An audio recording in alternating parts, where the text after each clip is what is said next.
the sleepy village of St. Mary Mead, a perfect maid, Ellen Carter, arrives at Gossington Hall, her flawless manners hiding a sinister secret. When priceless jewels vanish, suspicion falls on innocent villagers, but Miss Jane Marple, with her sharp eyes and sharper mind, sees through the deception. As thefts multiply and a mysterious grey-coated man lurks, Miss Marple sets a cunning trap, unraveling a web of lies to expose Ellen as the mastermind of a daring theft ring. Will justice prevail before the perfect maid strikes again? Chapter 1. The arrival of Ellen. The late afternoon sun cast long shadows across the manicured lawns of Gossington Hall, the stately home of Colonel and Mrs. Lavinia Bantry in the drowsy village of St. Mary Mead. Inside, the drawing-room hummed with an unfamiliar energy, its oak-panelled walls absorbing the clatter of teacups and the rustle of starched aprons. The cause of this bustle was Ellen Carter, the new maid, whose arrival had been heralded with the sort of enthusiasm usually reserved for a royal visit. Mrs. Bantry, a woman of robust opinions and a perpetually harried air, had endured a string of unsatisfactory maids, slovenly girls, she called them, with a penchant for gossip and a disregard for polish. Ellen, however, was different. Her references, penned in meticulous script from a London agency of unimpeachable repute, described her as diligent, discreet, and possessed of an almost uncanny knack for anticipating her employer's needs. A perfect maid, Mrs. Bantry declared, her voice ringing with triumph as she poured tea for her guest, Miss Jane Marple. Miss Marple, seated in a chintz-covered armchair, her knitting needles clicking with the steady rhythm of a metronome, offered a mild smile. She was a slight, elderly woman with a deceptively frail appearance, her white hair neatly coiled and her blue eyes sharp behind gold-rimmed spectacles. To the casual observer, she was merely a spinster aunt, fond of village life and the gentle art of needlework. But those who knew her, better Mrs. Bantry among them, recognized the keen mind that lay beneath her unassuming exterior, a mind that unraveled human nature as deftly as she unraveled a skein of wool. "Perfect, you say?" Miss Marple murmured, her tone as soft as the cashmere shawl draped over her shoulders. "That is high praise indeed." Mrs. Bantry, oblivious to the faint note of skepticism, launched into a recitation of Ellen's virtues. The girl, barely 25, with a neat figure and a demure manner, had arrived that morning, her single valise as orderly as her person.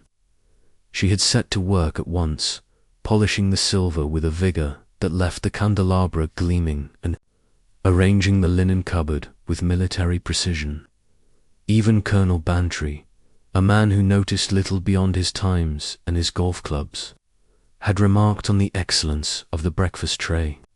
"She's a godsend, Jane," Mrs. Bantry said, slicing a fruitcake with gusto. "After that dreadful Molly and that other one, what was her name, who broke my Wedgwood teapot, I was at my wit's end. But Ellen, why, she's practically invisible, yet everything's done." Miss Marple's needles paused for the briefest moment as Ellen herself entered the room, bearing a fresh pot of tea. The maid moved with a grace that was almost theatrical, her dark hair pinned beneath a crisp cap, her grey uniform spotless. She set the teapot down with a soft clink, her eyes lowered in deference. But Miss Marple, ever observant, caught the flicker of Ellen's gaze as it darted toward the silver salver on the sideboard, a heavy piece adorned with the Bantry crest. It was a glance, too quick, too appraising, for a maid merely going about her duties. "Thank you, Ellen," Mrs. Bantry said, waving her off. Ellen curtsied and withdrew, her footsteps silent on the Abusan carpet. "Invisible, you say?" Miss Marple remarked, resuming her knitting. Yet one notices her all the same. Her voice held no accusation, only a gentle curiosity, but Mrs. Bantry, preoccupied with her cake, did not pursue the comment. Instead, she launched into plans for a village fete, blissfully unaware of the faint crease that had appeared on her friend's brow. That evening, as the household settled into the quiet rhythm of dusk, a cry shattered the peace. Mrs. Bantry, preparing for bed, discovered that her emerald broocher, cherished heirloom, its stones the colour of deep summer, had vanished from her dressing table. The household sprang into disarray. Colonel Bantry, roused from his study, blustered about locks and constables. The cook, Mrs. Eccles, wrung her hands in the kitchen, muttering about curses. Ellen, summoned to the scene, stood pale and trembling in the doorway of Mrs. Bantry's bedroom, her hands clasped tightly before her. "Oh, ma'am," she said, her voice quavering, "I was in here this afternoon, dusting, and I swear the brooch was there. But I thought I saw someone at the window, a shadow, like I didn't think much of it then, but now." Her words trailed off, her eyes wide with distress. Colonel Bantry, peering at the window in question, noted the latch was loose, a fact he attributed to shoddy maintenance rather than foul play. Mrs. Bantry, clutching her dressing gown, turned to Miss Marple, who had appeared quietly at the threshold, her shawl drawn about her shoulders. "Jane, what do you make of it? A thief in St. Mary Mead? It's unthinkable." Miss Marple's gaze lingered on Ellen, who was now murmuring apologies and offering to fetch the constable. The maid's distress seemed genuine, yet there was something in her posture, certain rigidity, perhaps, that struck Miss Marple as rehearsed. "Most distressing," Miss Marple said, her tone soothing. "But let us not leap to conclusions. Shadows are fickle things, and windows are not always what they seem." She stepped closer to the dressing table, her eyes scanning the polished surface. A small powder compact lay askew, its lid half open, but the table itself was otherwise. Immaculate, curious, she added, almost to herself, that a thief should leave so little trace.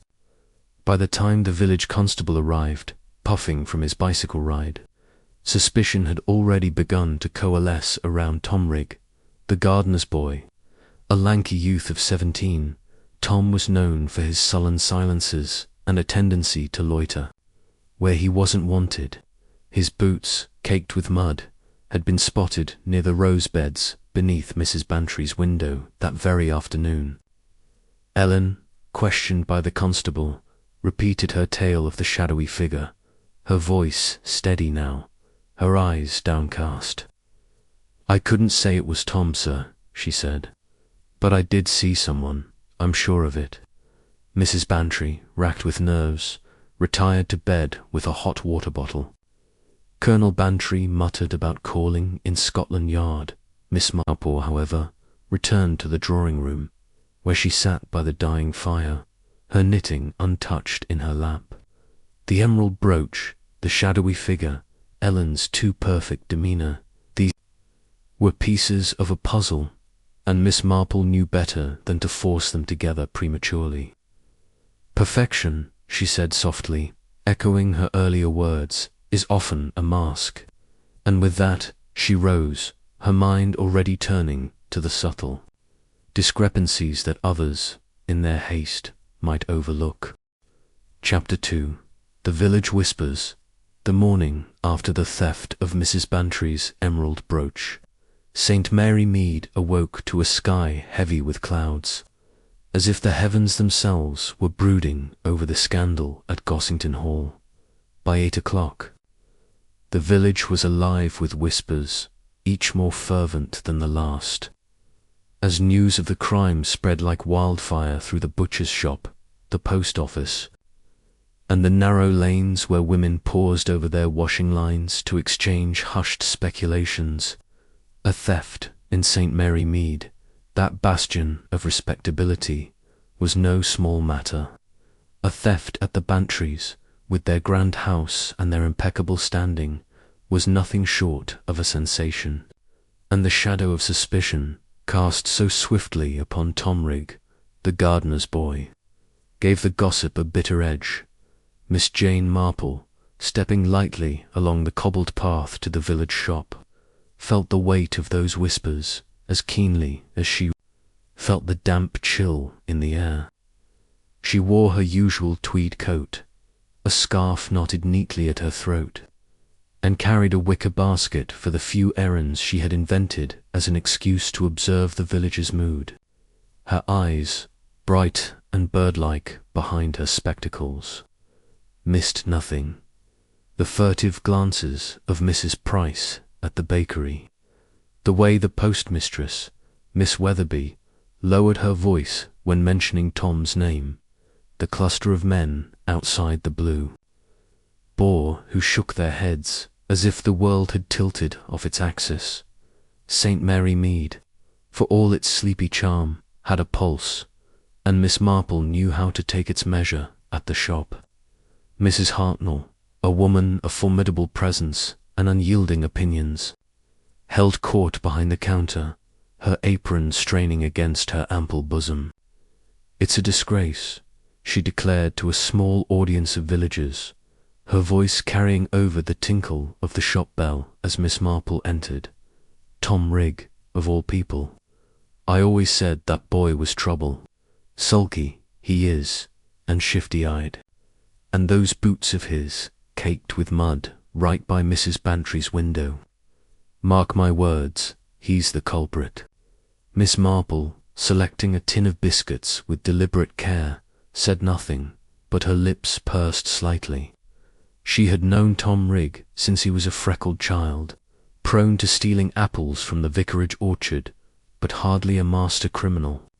His sullenness, she suspected, was less a sign of guilt than of a youth chafing under the villagers' watchful eyes. Yet the evidence those muddy boots, Ellen's tale of a shadowy figure, had conspired to damn him in the court of public opinion. Mrs. Hartnell, warming to her theme, turned to Miss Marple. "What do you make of it, Miss Marple? A thief in our midst. Poor Mrs. Bantry must be beside herself." "It is most distressing," Miss Marple replied, her voice as gentle as the rustle of leaves. "But I find it curious, don't you, that a thief should be so careless as to leave muddy footprints, yet so clever as to leave no other trace. The window, I understand, was quite undisturbed." She placed the biscuits in her basket, her expression bland, but her words hung in the air like a challenge. Mrs. Hartnell blinked momentarily thrown. "Well, I suppose. But those boots, Miss Marple and Ellen saw someone, didn't she? A proper maid, that one. Not like the flighty girls we get these days." The other villagers nodded, their faith in Ellen's testimony unshaken. Miss Marple smiled faintly and paid for her biscuits, noting the fervour with which Ellen's virtues were defended. The maid, it seemed, had won the village's trust as swiftly as she had won Mrs. Bantry's.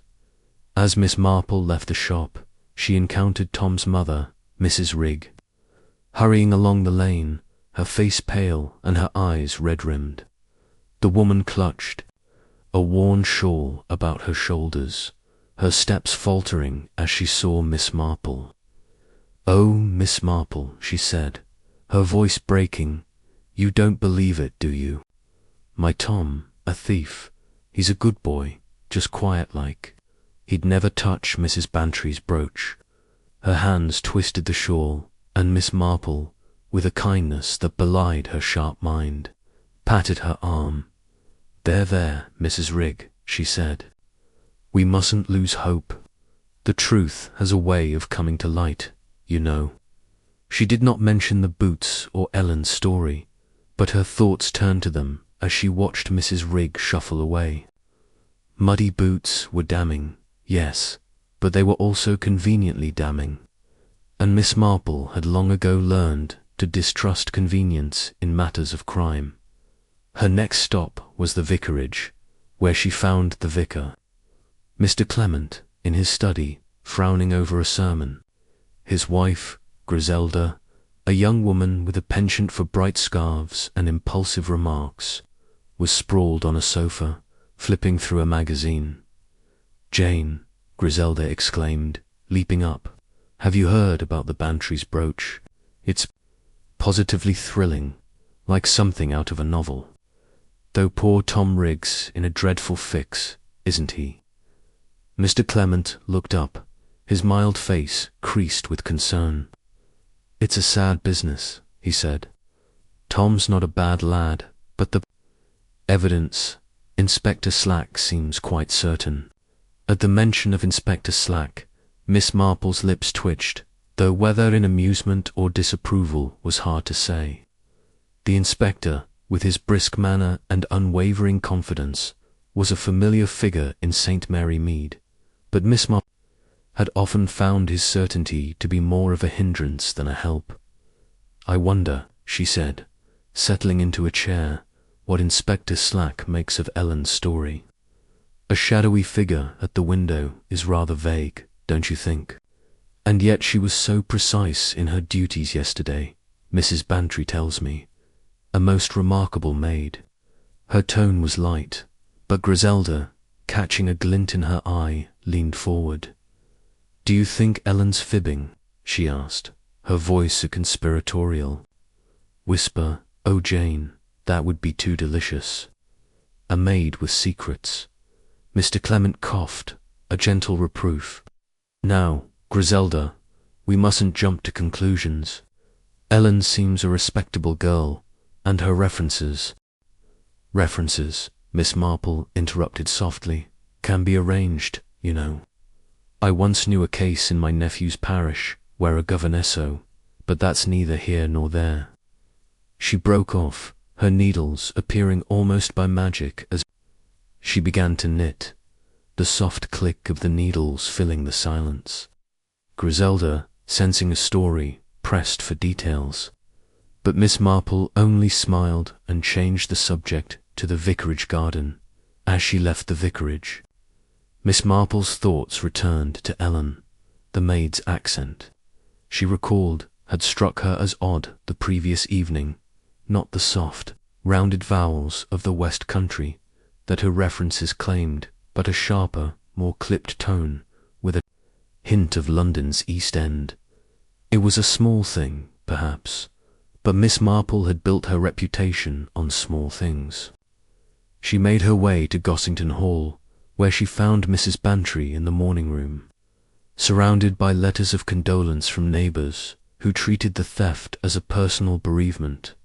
"Jane, thank heaven you're here," Mrs. Bantry said, pushing aside a pile of notepaper.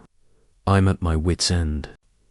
The village is in a state, and Darley, my cousin, you know, says we ought to call in a private detective, but Arthur thinks Slack's got it in hand. And Ellen, poor girl, has been an absolute rock. She's in the dining room now, polishing the silver as if nothing's happened."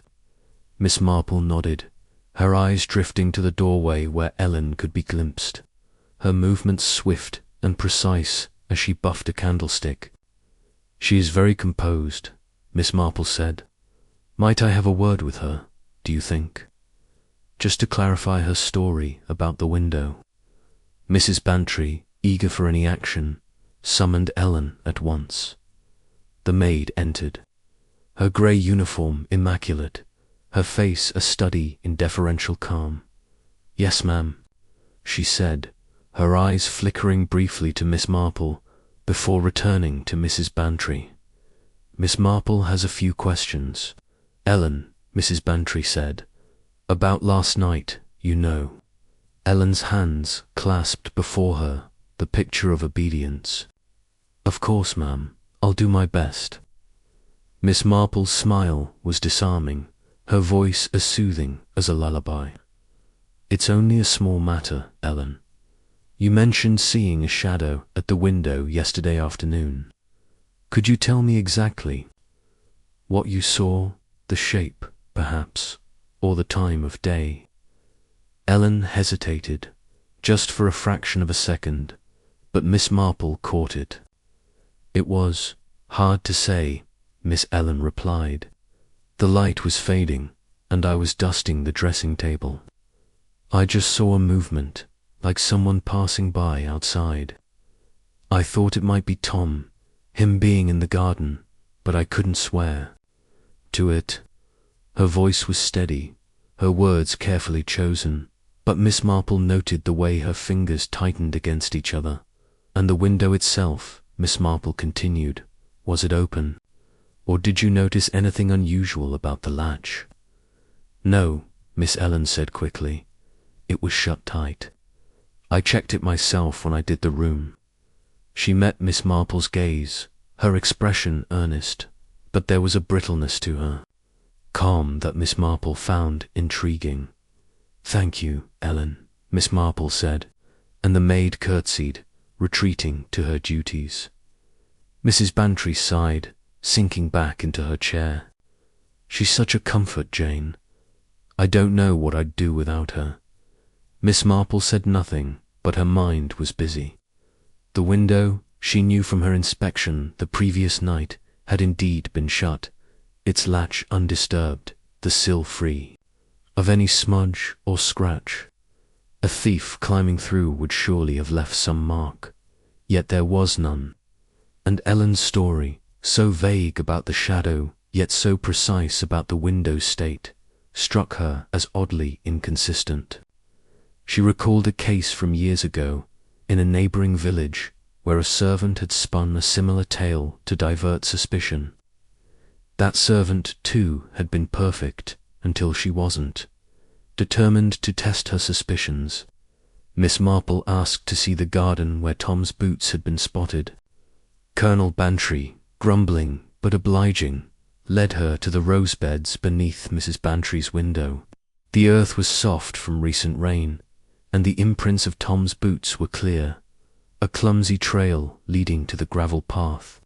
But Miss Marple, crouching, with surprising agility for her age, examined the ground closely. The prints were deep, almost too deep, as if someone had pressed them deliberately into the mud. And there, half hidden by a rosebush, was a faint scuff mark, smaller and narrower than Tom's heavy boots, as if a lighter shoe had brushed the soil. "Curious," Miss Marple murmured, straightening up. Colonel Bantry, impatient, muttered about boys and their carelessness, but Miss Marple's thoughts were elsewhere. The scuff mark suggested another presence, one that had gone unnoticed in the rush to blame Tom, and Ellen, with her quick eyes and her polished candlesticks, was never far from her mind. As she returned to the house, Miss Marple overheard Ellen, in the hall, speaking to the cook in a low, soothing tone. "Such a pity about Tom," Ellen was saying. "Boys like him, they get ideas above their station, don't they? Stealing to make a bit of money." The cook clucked in agreement, and Ellen moved on, her apron swishing softly. Miss Marple, pausing in the shadow of the staircase, felt a prickle of unease. Ellen's words were sympathetic, yet there was a calculation in them, a nudge toward condemnation that felt rehearsed. That afternoon, Inspector Slack arrived, his notebook bristling with self-assurance. He had questioned Tom, he announced, and the boy's denials were feeble at best. The muddy boots, Ellen's testimony, and Tom's reputation as a loafer were, in Slack's view, more than enough to close the case. "We'll have him before the magistrate by week's end," he said, snapping his notebook shut. Mrs. Bantry, wringing her hands, looked to Miss Marple, who sat quietly in a corner, her knitting untouched. "Inspector," Miss Marple said, her voice mild, "have you considered the possibility that the thief might still be within the household?" The brooch, after all, was taken from a room that was locked until Ellen entered to dust. Slack stared, his moustache twitching, but before he could reply, Miss Marple rose, excusing herself with a murmur about the evening air. Outside, she walked slowly along the garden path, her mind sifting through the day's observations. The village. Whispers, so quick to condemn Tom, had been fanned by Ellen's story, a story that was both too vague and too convenient. The scuff mark, the pristine window, Ellen's clipped accent all were threads in a tapestry that Miss Marple was beginning to unravel. She thought of her old friend, Lady Conway, whose butler had once orchestrated a similar theft, using his impeccable manners to deflect suspicion. The perfect servant, Miss Marple said to herself, is the one you never suspect until it's too late. As the clouds parted and a weak sun broke through, Miss Marple turned back toward Gossington Hall, her basket swinging lightly at her side.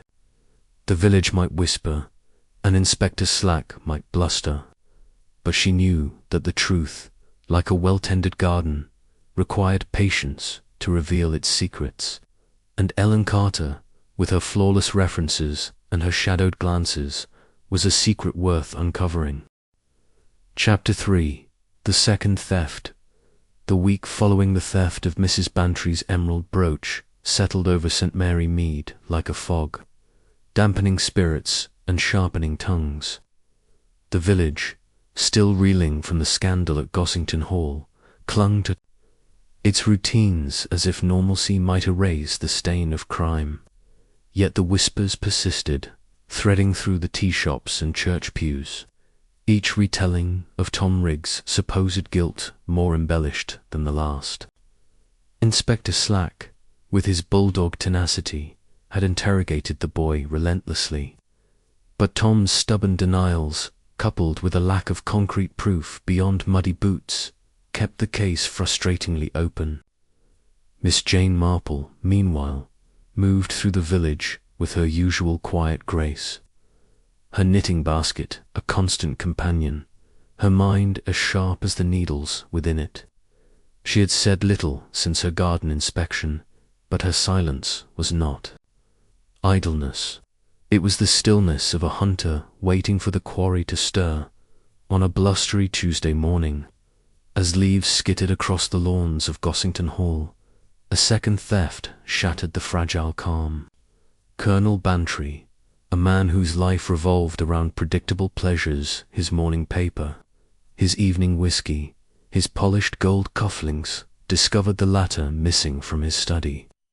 The cufflinks, a gift from his late father, were not merely valuable but sentimental, engraved with the Bantry crest and worn only on formal occasions. Their absence was noticed when Colonel Bantry, preparing for a regimental dinner, opened the leather case where they were kept. The case was empty, its velvet lining mocking him with its pristine emptiness. "Confound it," he bellowed, his voice echoing through the house. Mrs. Bantry, in the midst of writing invitations for a charity bazaar, hurried to the study, her face pale. The household staff, Mrs. Eccles, the cook, young Betty, the scullery maid, and Ellen Carter gathered. At the door, their expressions a mix of shock and trepidation. Ellen, as ever, was the picture of composure, her dark eyes wide with concern, her hands folded neatly before her grey uniform. "Oh, sir," she said, her voice soft but clear, "how dreadful. I was in here this morning, dusting, and I swear." The case was on the desk, just as you left it. Colonel Bantry, red-faced and pacing, barely acknowledged her. "It's that blasted boy again, mark my words. Tom Rigg, skulking about, thinking he can make a fool of me." His fist thudded against the desk, rattling a crystal inkstand. Mrs. Bantry, wringing her hands, turned to Ellen. "You were here, Ellen. Did you see anything unusual, anyone near the study?" Ellen's gaze flickered, almost imperceptibly. toward the window that overlooked the side garden. "Well, ma'am," she said, hesitating just long enough to seem thoughtful, "I did notice a man this morning, loitering by the laurel hedge. A stranger in a grey coat. I thought he might be a tradesman, but he moved off when I looked again. I didn't think much of it at the time." Her tone was apologetic, her posture meek, but Miss Marple, who had arrived at Gossington Hall moments earlier for a morning visit, caught the calculated precision in Ellen's words. The maid's story, like her previous tale of a shadowy figure, was vague yet pointed, designed to shift suspicion outward. Miss Marple, seated in a corner of the study with her knitting in her lap, observed the scene with her usual air of mild detachment. Her eyes, however, were anything but detached, darting from Ellen's composed face to the desk where the cufflink case lay open. "Most distressing," she murmured, her voice barely audible over Colonel Bantry's continued bluster. "Might I see the desk, Colonel? It's such a fine piece, and I've always admired its craftsmanship." Her request, so innocuous, drew a grunt from the Colonel, who waved her forward impatiently. Miss Marple rose, her movements slow but deliberate, and approached the desk.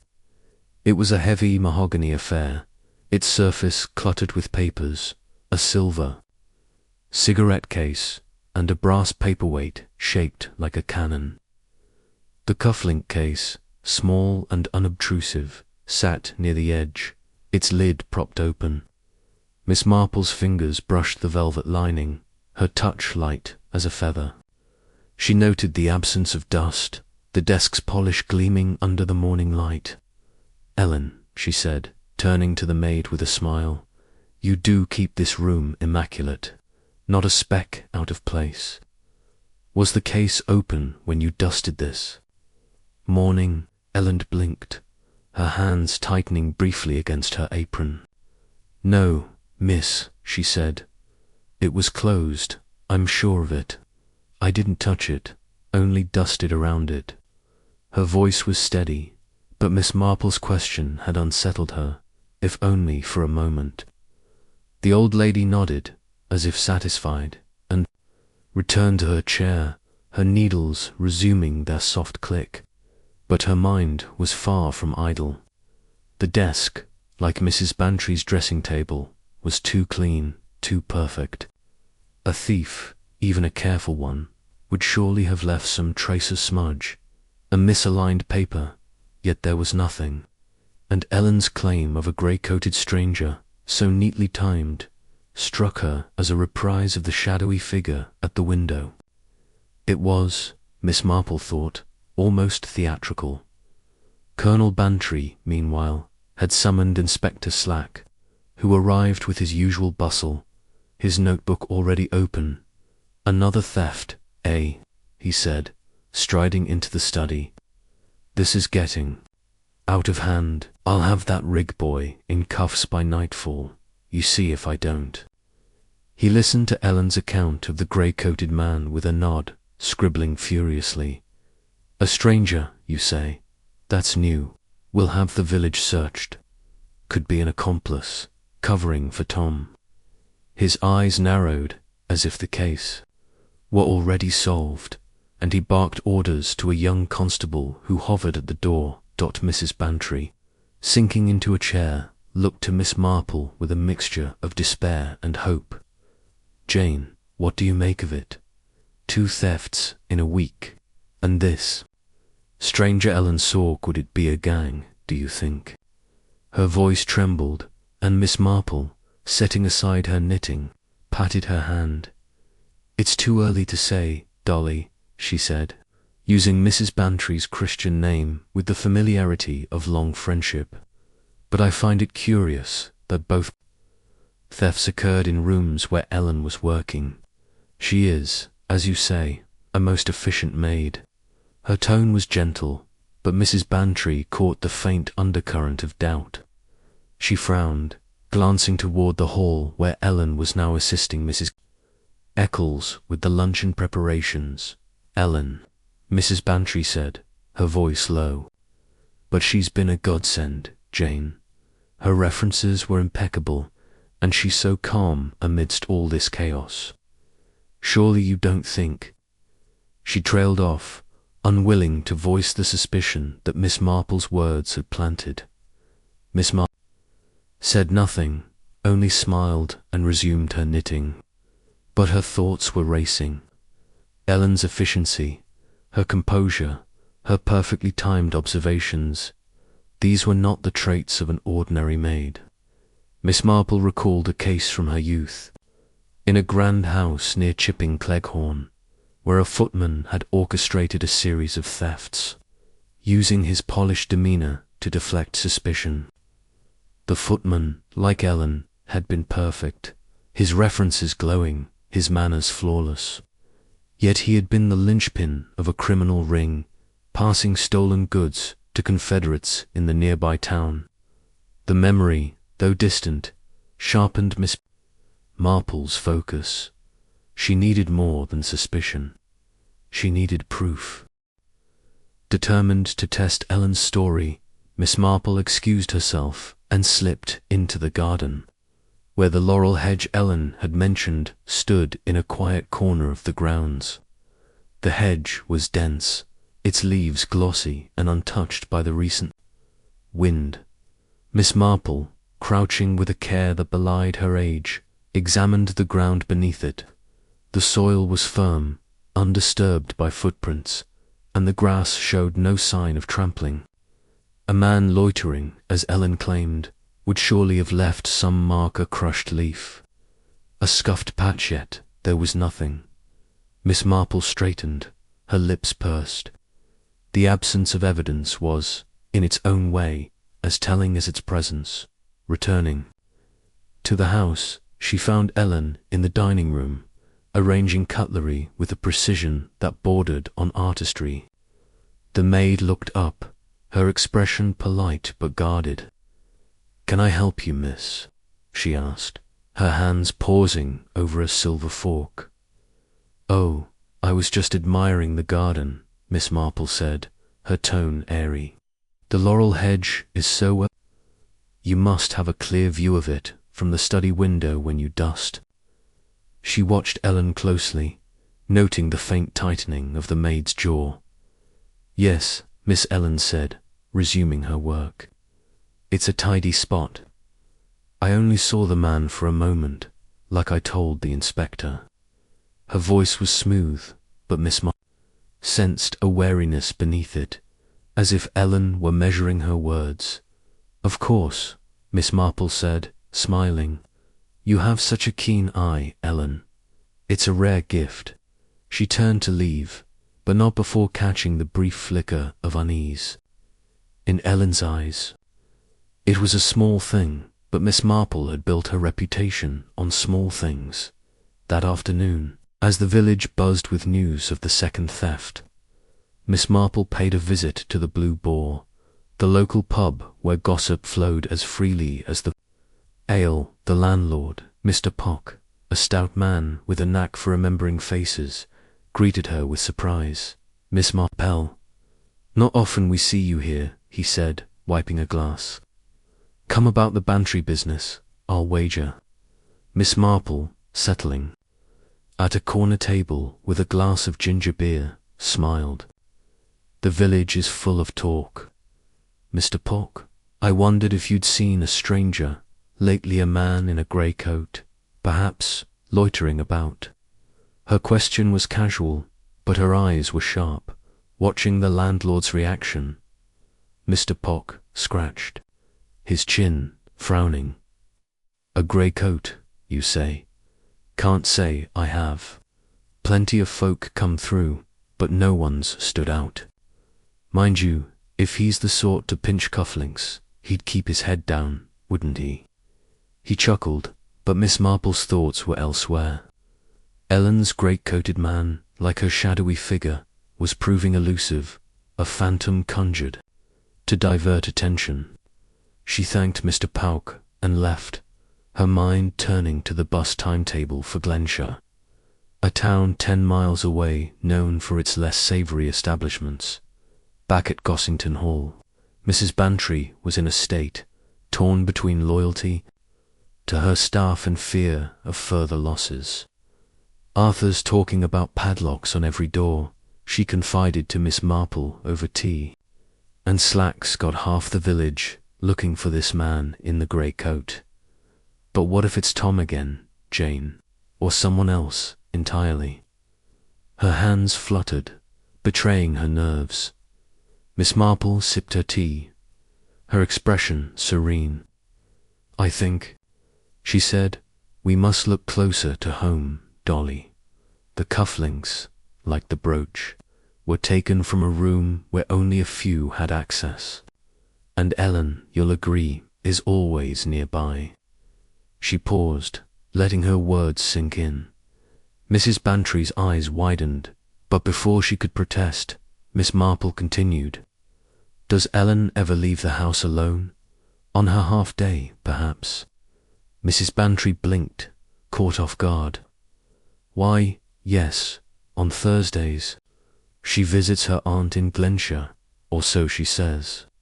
She takes the noon bus and returns by evening, do you think?" Her voice faltered, the implication too unsettling to voice.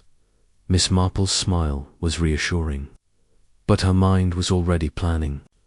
The Glenshire bus, she knew, passed the Black Horse, a pub with a reputation for shady dealings. If Ellen was meeting someone a confederate, perhaps, in a grey coatette, would be there. "We must be patient," she said, patting Mrs. Bantry's hand. "The truth, like a good cup of tea, takes time to steep." As evening fell, Miss Marple sat by her cottage window, her knitting untouched, her thoughts weaving a pattern from the day's discoveries. The second theft, like the first, bore the hallmarks of an inside job. No forced entry, no disarray. Only Ellen's convenient story to point suspicion elsewhere. The maid's composure, her quickness to offer a culprit. Her flawless performance, these were not the traits of innocence. Miss Marple thought of her old friend, Sir Henry Clithering, who had once described a theft ring that used servants as spies, planting them in wealthy homes to ferret out valuables. Ellen, with her forged references and her London accent, fit the mould too well to be coincidence. The clouds parted outside, revealing a sliver of moon, and Miss Marple's eyes gleamed with quiet determination. The village might chase phantoms, and Inspector Slack might hound poor Tom, but she would follow the thread of truth, however fine it seemed. Ellen Carter, with her perfect manners and her grey-coated stranger, was a puzzle, and Miss Marple had never met a puzzle she couldn't solve. Chapter 4. A visit to Glenshire, ere in St. Mary Mead, had grown taut with suspicion, as if the village itself were holding its breath. The theft of Colonel Bantry's gold cufflinks, following so closely on the heels of Mrs. Bantry's emerald brooch, had transformed gossip into a fevered obsession. Every glance in the village shop carried a question, every whispered conversation at the church gate a theory.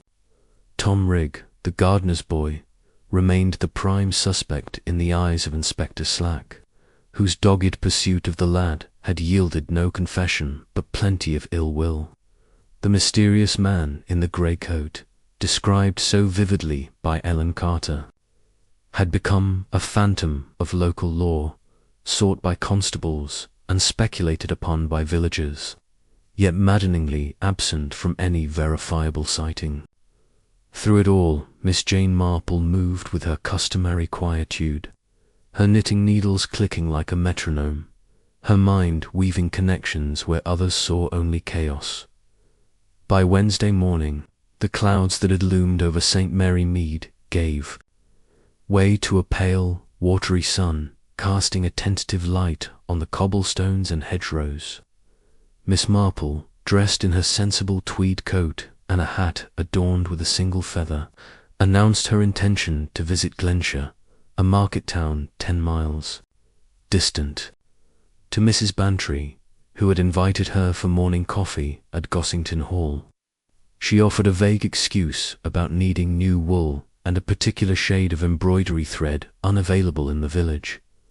Mrs. Bantry, distracted by her own anxieties, accepted this without question, though her eyes lingered on her friend with a flicker of curiosity. "Do take care, Jane," she said, pouring coffee from a silver pot. "Glenshire's not what it used to be, with all those rough types about."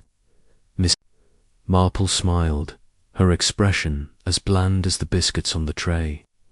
"Oh, I shall manage, Dolly. One learns to navigate, you know."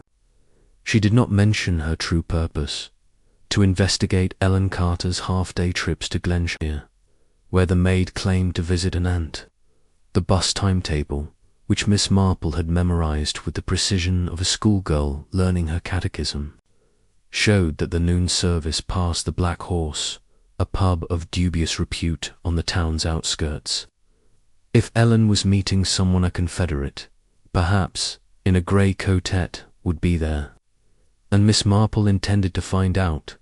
The bus to Glenshire was a rattling affair, its seats worn and its windows streaked with grime.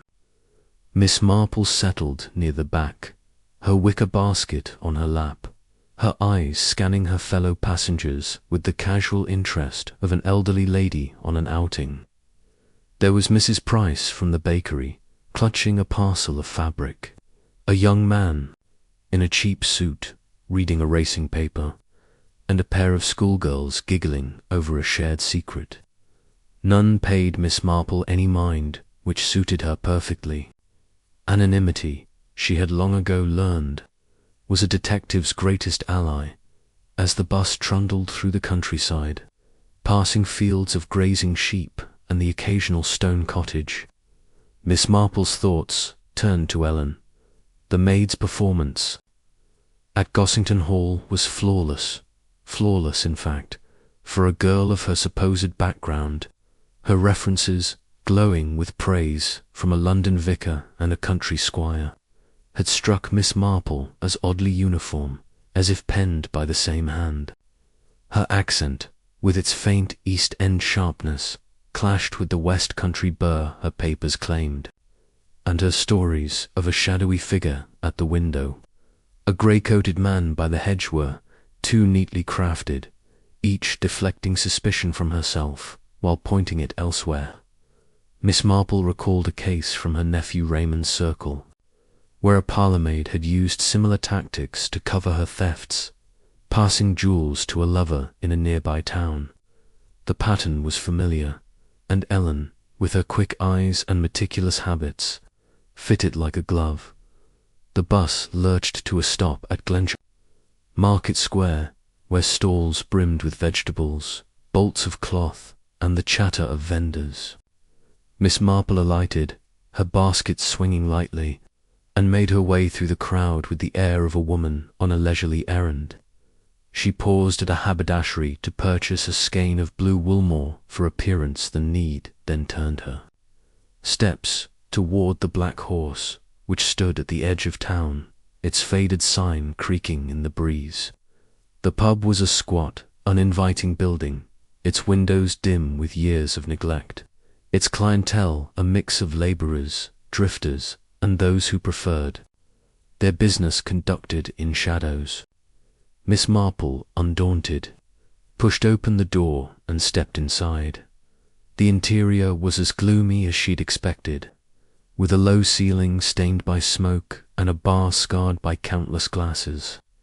The air smelled of stale beer and damp wool, and the handful of patrons men in caps and rough jackets glanced at her with mild surprise before returning to their drinks. Miss Marple, unfazed, approached the bar, where a burly man with a greying beard was wiping a glass with a cloth that had seen better days. "Good afternoon," she said, her voice bright but not loud. "Might I have a ginger beer, please?" The barman, whose name, she later learned, was Ted Grimes, raised an eyebrow but nodded. "Ginger beer it is, ma'am," he said, fetching a bottle from beneath the counter. As he poured, Miss Marple leaned forward, her tone conspiratorial. "I wonder if you might help me," she said. "I'm looking for a young woman who visits Glenshire on Thursdays. Dark hair, very neat, about 20. She says she has an aunt here, but I've a notion she might come to this pub instead." Grimes snorted, setting the glass before her. "An aunt, eh? That's a new one. I know the lass you mean. Comes in most Thursdays, regular as clockwork. Sits in the corner with a lemonade. But she's not here for the drink. Meets a fellow sharp type, grey coat, keeps his hat low. They don't stay long, just talk quiet like and leave separate." He leaned closer, his voice dropping. "If you ask me, they're up to no good. Seen her pass him something once, a small packet, like—" Miss Marple's eyes gleamed, though her expression remained politely interested. "How very curious," she said, sipping her ginger beer.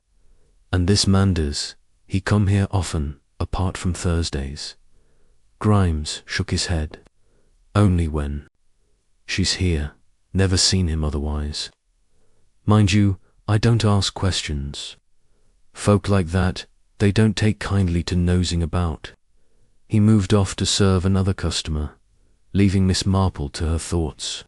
The information was gold, confirming her suspicion that Ellen's aunt was a fiction, her trips to Glenshire a cover for something far less innocent. The grey-coated man, so conveniently mentioned in Ellen's story, was no phantom but a real confederate, and their meetings at the Black Horse suggested a partnership rooted in crime. Miss Marple lingered at the bar, nursing her drink and observing the pub's patrons. None matched the description of the grey-coated man, but she hadn't expected to find him today. Lynn's half-day was tomorrow, and the pair were unlikely to deviate from their routine. Instead, she noted the pub's layout, the dim corner where Ellen and her companion met, the side door that allowed discreet exits, the window offering a view of the bus stop. It was, she thought, an ideal setting for clandestine exchanges, far from the prying eyes of St. Mary Mead. Her errands complete, Miss Marple caught the afternoon bus back to the village, her mind buzzing with possibilities. The Black Horse had given her a thread to follow, but threads, she knew, could be slippery. She needed to confirm Elon's presence at the pub, to see the grey-coated man for herself, and to understand the nature of their transactions. The thefts at Gossington Hall, the brooch, the cufflinks were no random acts, but part of a larger design, and Ellen, with her polished manners and forged references, was at its heart. Miss Marple thought of a case from years ago in a seaside town where a housemaid had smuggled stolen silver to a pawnbroker, using her day off to make the exchange. The maid's employer, like Mrs. Bantry, had called her a godsend until the truth emerged. History, Miss Marple mused, had a way of repeating itself. Back in St. Mary Mead, she found Gossington Hall in a state of subdued tension. Mrs. Bantry, pale and fretful, was sorting linens in the morning room, while Colonel Bantry had retreated to his study, muttering about insurance claims. Ellen, as ever, moved through the house like a shadow, her tasks performed with silent efficiency. Miss Marple, invited to stay for tea, watched the maid closely as she served, noting the way Ellen's hands lingered over the silver teapot, her fingers tracing its curves as if memorizing its weight. It was a small gesture, but to Miss Marple it spoke volumes. A maid who polished silver with such care might also know its value and its market. Over tea, Mrs. Bantry confided her fears. "I can't sleep, Jane," she said, her voice low. "First the brooch, now the cufflinks. What's next? My pearls, Arthur's medals, and the village, they're all pointing at Tom.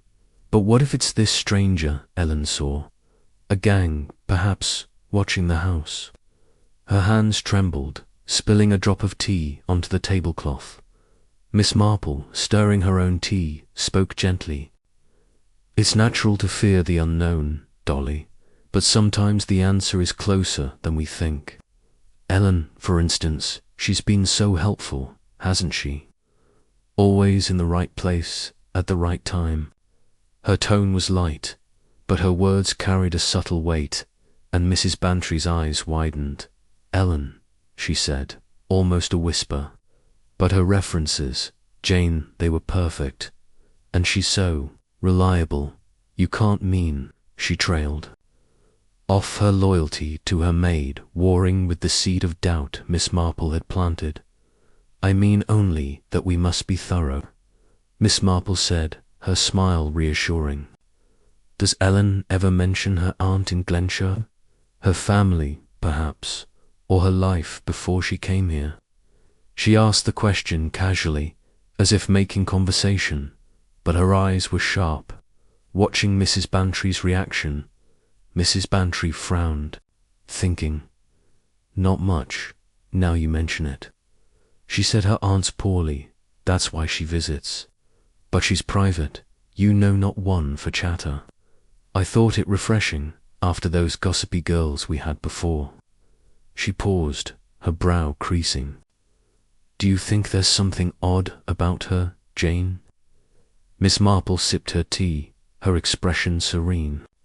"I think," she said, "that a maid who notices strangers and shadows is a maid worth noticing herself. But let's not jump to conclusions. Tomorrow is her half-day, isn't it? Perhaps we'll learn more then." She changed the subject to the charity bazaar, steering Mrs. Bantry away from her anxieties.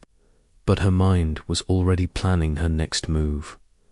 That evening, Miss Marple sat in her cottage, the fire casting a warm glow over her sitting room. Her knitting lay untouched, her thoughts consumed by the puzzle of Ellen Carter. The maid's trips to the Black Horse, her meetings with the grey-coated man, her too perfect demeanour, these were pieces of a pattern, and Miss Marple was beginning to see its shape.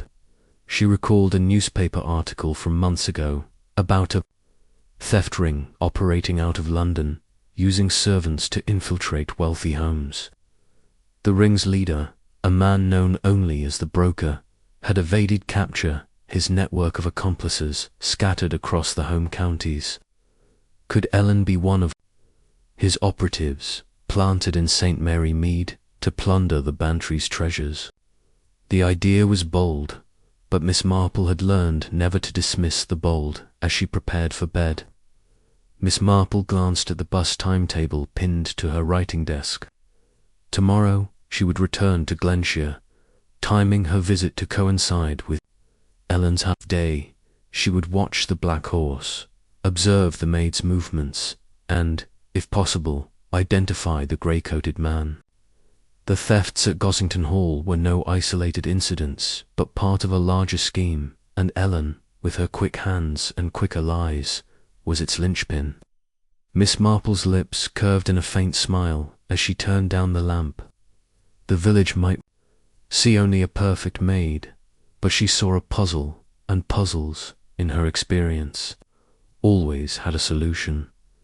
The next morning, as Ellen boarded the noon bus to Glenshire, Miss Marple was already in place, hidden among the market crowd, her basket brimming with unnecessary purchases. She followed at a distance, her steps slow but purposeful, her eyes never leaving the maid's neat figure. At the Black Horse, Ellen slipped inside, and Miss Marple, taking a seat at a cafe across the street, waited. Within minutes, a man in a grey coat appeared, his hat pulled low, his movements furtive. He entered the pub, and Miss Marple's heart quickened. The game, as her old friend Sir Henry Clithering might say, was afoot. Chapter 5. The trap is set. The pale sun of late autumn hung low over St. Mary Mead, its light filtering through the bare branches of the elms that lined the lane to Gossington Hall. The village, still abuzz with the double thefts of Mrs. Bantry's emerald brooch and Colonel Bantry's gold cufflinks, had settled into a state of uneasy watchfulness. Inspector Slack's fruitless search for the grey-coated stranger described by Ellen Carter had only deepened the mystery, while Tom Rigg, the gardener's boy, remained under a cloud of suspicion, his sullen denials doing little to sway public opinion. Through this fog of rumour and conjecture, Miss Jane Marple moved with quiet purpose, her knitting basket a familiar prop, her mind a steel trap snapping shut on the inconsistencies of the case. Her visit to the Black Horse in Glenshire had confirmed her suspicions. Ellen, the perfect maid, was no innocent servant but a cog in a criminal machine, meeting a confederate to pass stolen goods or plan further thefts. Now Miss Marple knew the time had come to act. The idea for a trap had taken shape during her bus ride back from Glenshire, as the countryside rolled past in a blur of hedgerows and stubble fields. Ellen's efficiency, her quickness to deflect blame, and her clandestine meetings at the Black Horse pointed to a practiced thief, one who thrived on misdirection. To catch her, Miss Marple reasoned, they must use her own methods against her, dangle a prize too tempting to resist, and watch her betray herself. The plan required finesse, for Ellen was no fool, and the household's trust in her remained unshaken. But Miss Marple, with her knack for seeing through the veneer of respectability, was confident that a well-laid snare would reveal the truth at Gossington Hall. Miss Marple found Mrs. Bantry in the drawing-room, surrounded by swatches of fabric for the upcoming village fete.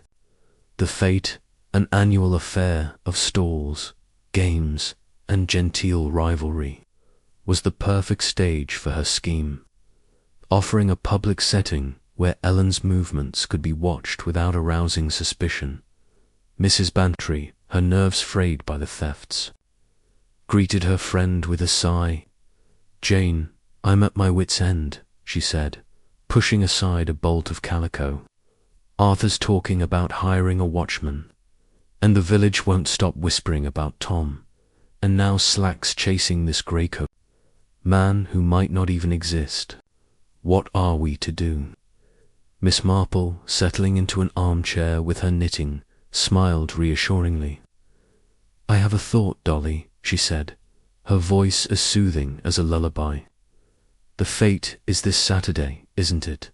Why not use it to our advantage? Announce that you'll display a valuable heirloom sapphire ring, perhaps one of your mother's treasures. Say it's to raise funds for the church roof. We'll keep it under lock and key, of course, but the news will spread. If the thief is still among us, they may be tempted to act." Mrs. Bantry's eyes widened, a mix of intrigue and alarm. "A sapphire ring. But Jane, I don't. Havo, you mean a fake, a trap." She clapped her hands, her spirits lifting. "It's positively thrilling, like something out of one of Arthur's detective novels. But do you think it will work? What if the thief doesn't take the bait?" Miss Marple's needles clicked steadily, a counterpoint to her calm reply. "Thieves, my dear, are rarely content with one success. If our culprit is who I suspect, they'll be watching for an opportunity. We need only make it irresistible." She did not name Ellen, but her glance toward the door, where the maid had just passed with a tray, spoke volumes. Mrs. Bantry, catching the hint, hesitated, her loyalty to her perfect maid warring with the doubts Miss Marple had sown. "But Ellen," Mrs. Bantry said, lowering her voice, "she's been so steadfast. Her references, her manners, surely she wouldn't." She trailed off, her brow creasing. Miss Marple, sensing her friend's reluctance, pressed gently. "Does Ellen help with the fete?" she asked. She seems so capable. I imagine she'd be eager to lend a hand. Mrs. Bantry nodded, brightening. Oh yes, she's offered to set up the refreshment stall. She's marvellous at organising. You know everything in its place. I was going to ask her to oversee the display table, too, since she's so trustworthy. She paused, catching Miss Marple's steady gaze. You think she might take the ring? I think, Miss Marple said, that we must watch everyone closely. Dolly, a public event, with so many eyes, is the perfect place to observe without being observed. Her tone was mild, but her words carried a quiet authority, and Mrs. Bantry, after a moment's hesitation, agreed to the plan. The announcement was made the next day, strategically timed to reach the villagers' eager ears. Mrs. Bantry, at a meeting of the Fête Committee in the church hall, let slip that she would donate a priceless sapphire ring for display, to be auctioned for charity at the event's close. The ring, she said, was a family heirloom, kept in a locked case for safety.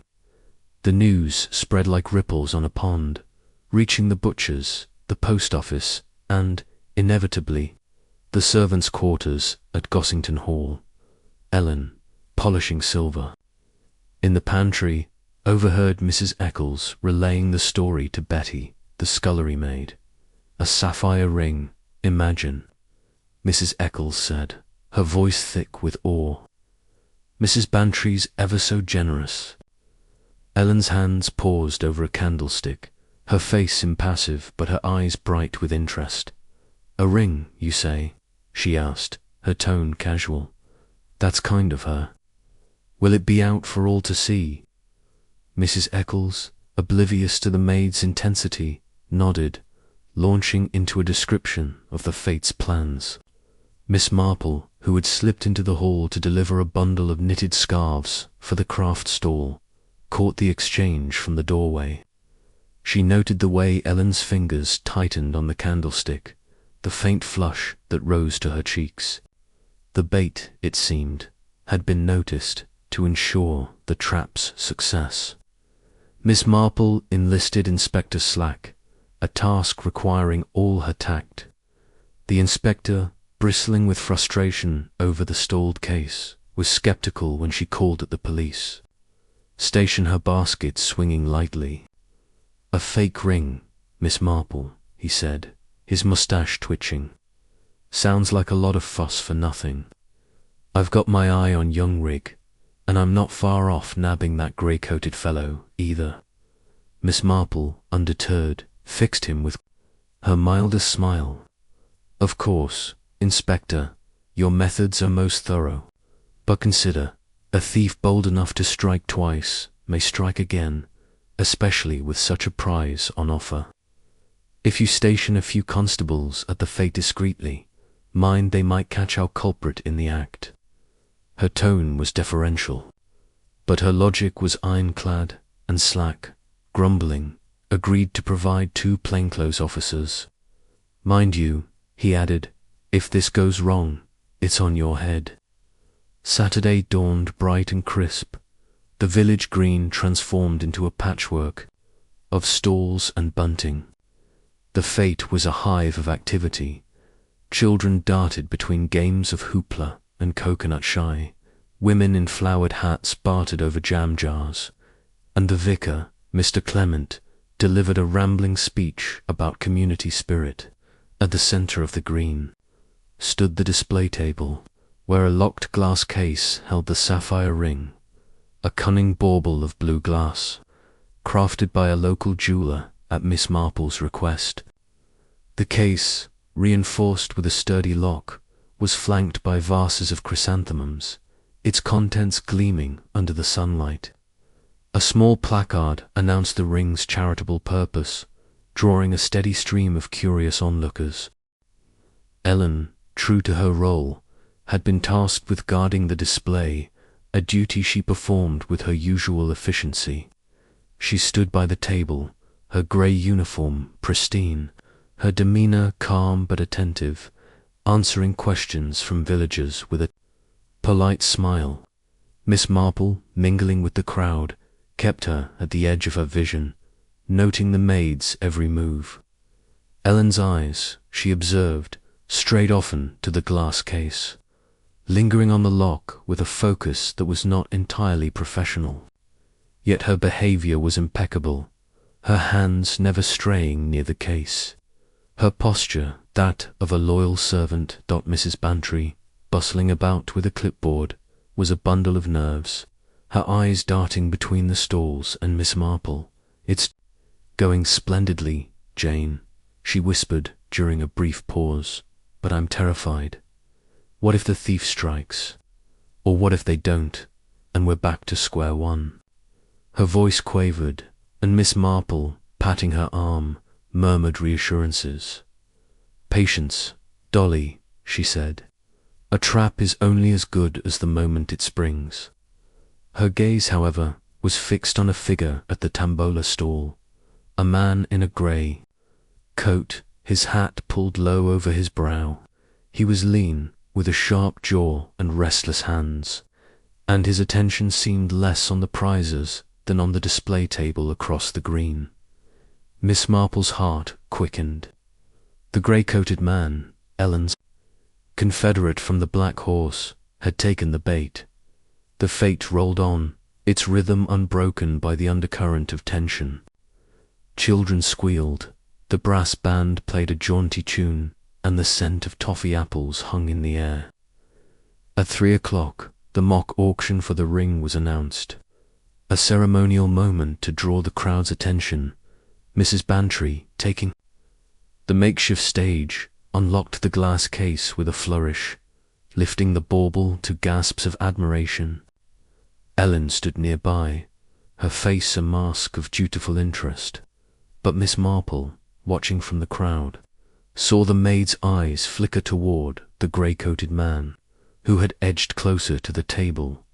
In the bustle of the auction, as bids were called, and laughter rang out, chaos erupted. Jimmy Brown, a lanky lad of 16, known for his clumsiness, stumbled against the display table while chasing a stray ball. The table rocked, the chrysanthemums teetered, and Ellen gasped, pointing at Jimmy. With a cry, he touched the case. She said, her voice carrying over the din, "I saw him." The bauble, which Mrs. Bantry had returned to the case, was gone, the lock dangling open. The crowd surged, voices rising in confusion. Jimmy, red-faced and stammering, protested his innocence. "I didn't touch nothing," he cried, his hands raised. Inspector Slack, alerted by his constables, pushed through the throng, his notebook already out.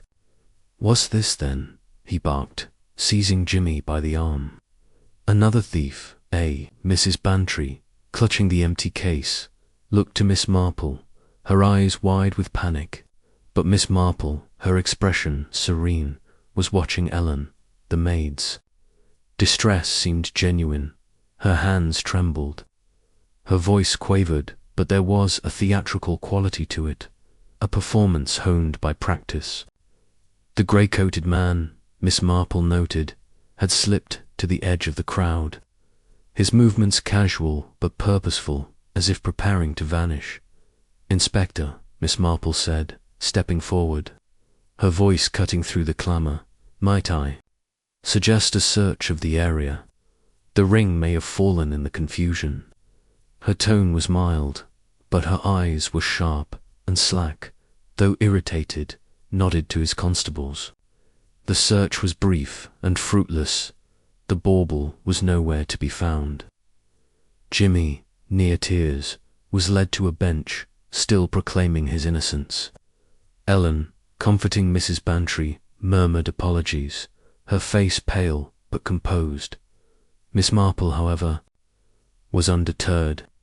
The trap had sprung, though not as she'd expected. The bauble's disappearance, timed so perfectly with Jimmy's stumble, bore Ellen's fingerprints not literally, but in the careful orchestration of the moment. The grey-coated man's presence, His proximity to the table suggested a handoff, a sleight of hand Miss Marple had missed in the crowd's surge. She thought of a case from her youth in a market town, where a pickpocket had used a staged distraction to lift a merchant's purse. The principle was the same, and Ellen, with her quick hands and quicker mind, was no mere pickpocket but a master of deception. As the fate wound down, the villagers dispersing with murmurs of shock, Miss Marple approached Mrs. Bantry, who was wringing her hands. "Jane, it's a disaster," she said.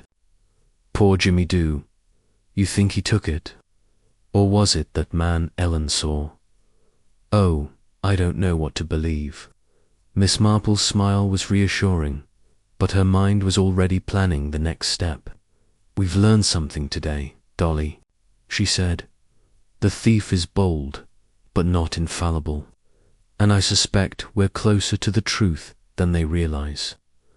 Her gaze drifted to Ellen, who was helping clear the refreshment stall, her movements as precise as ever.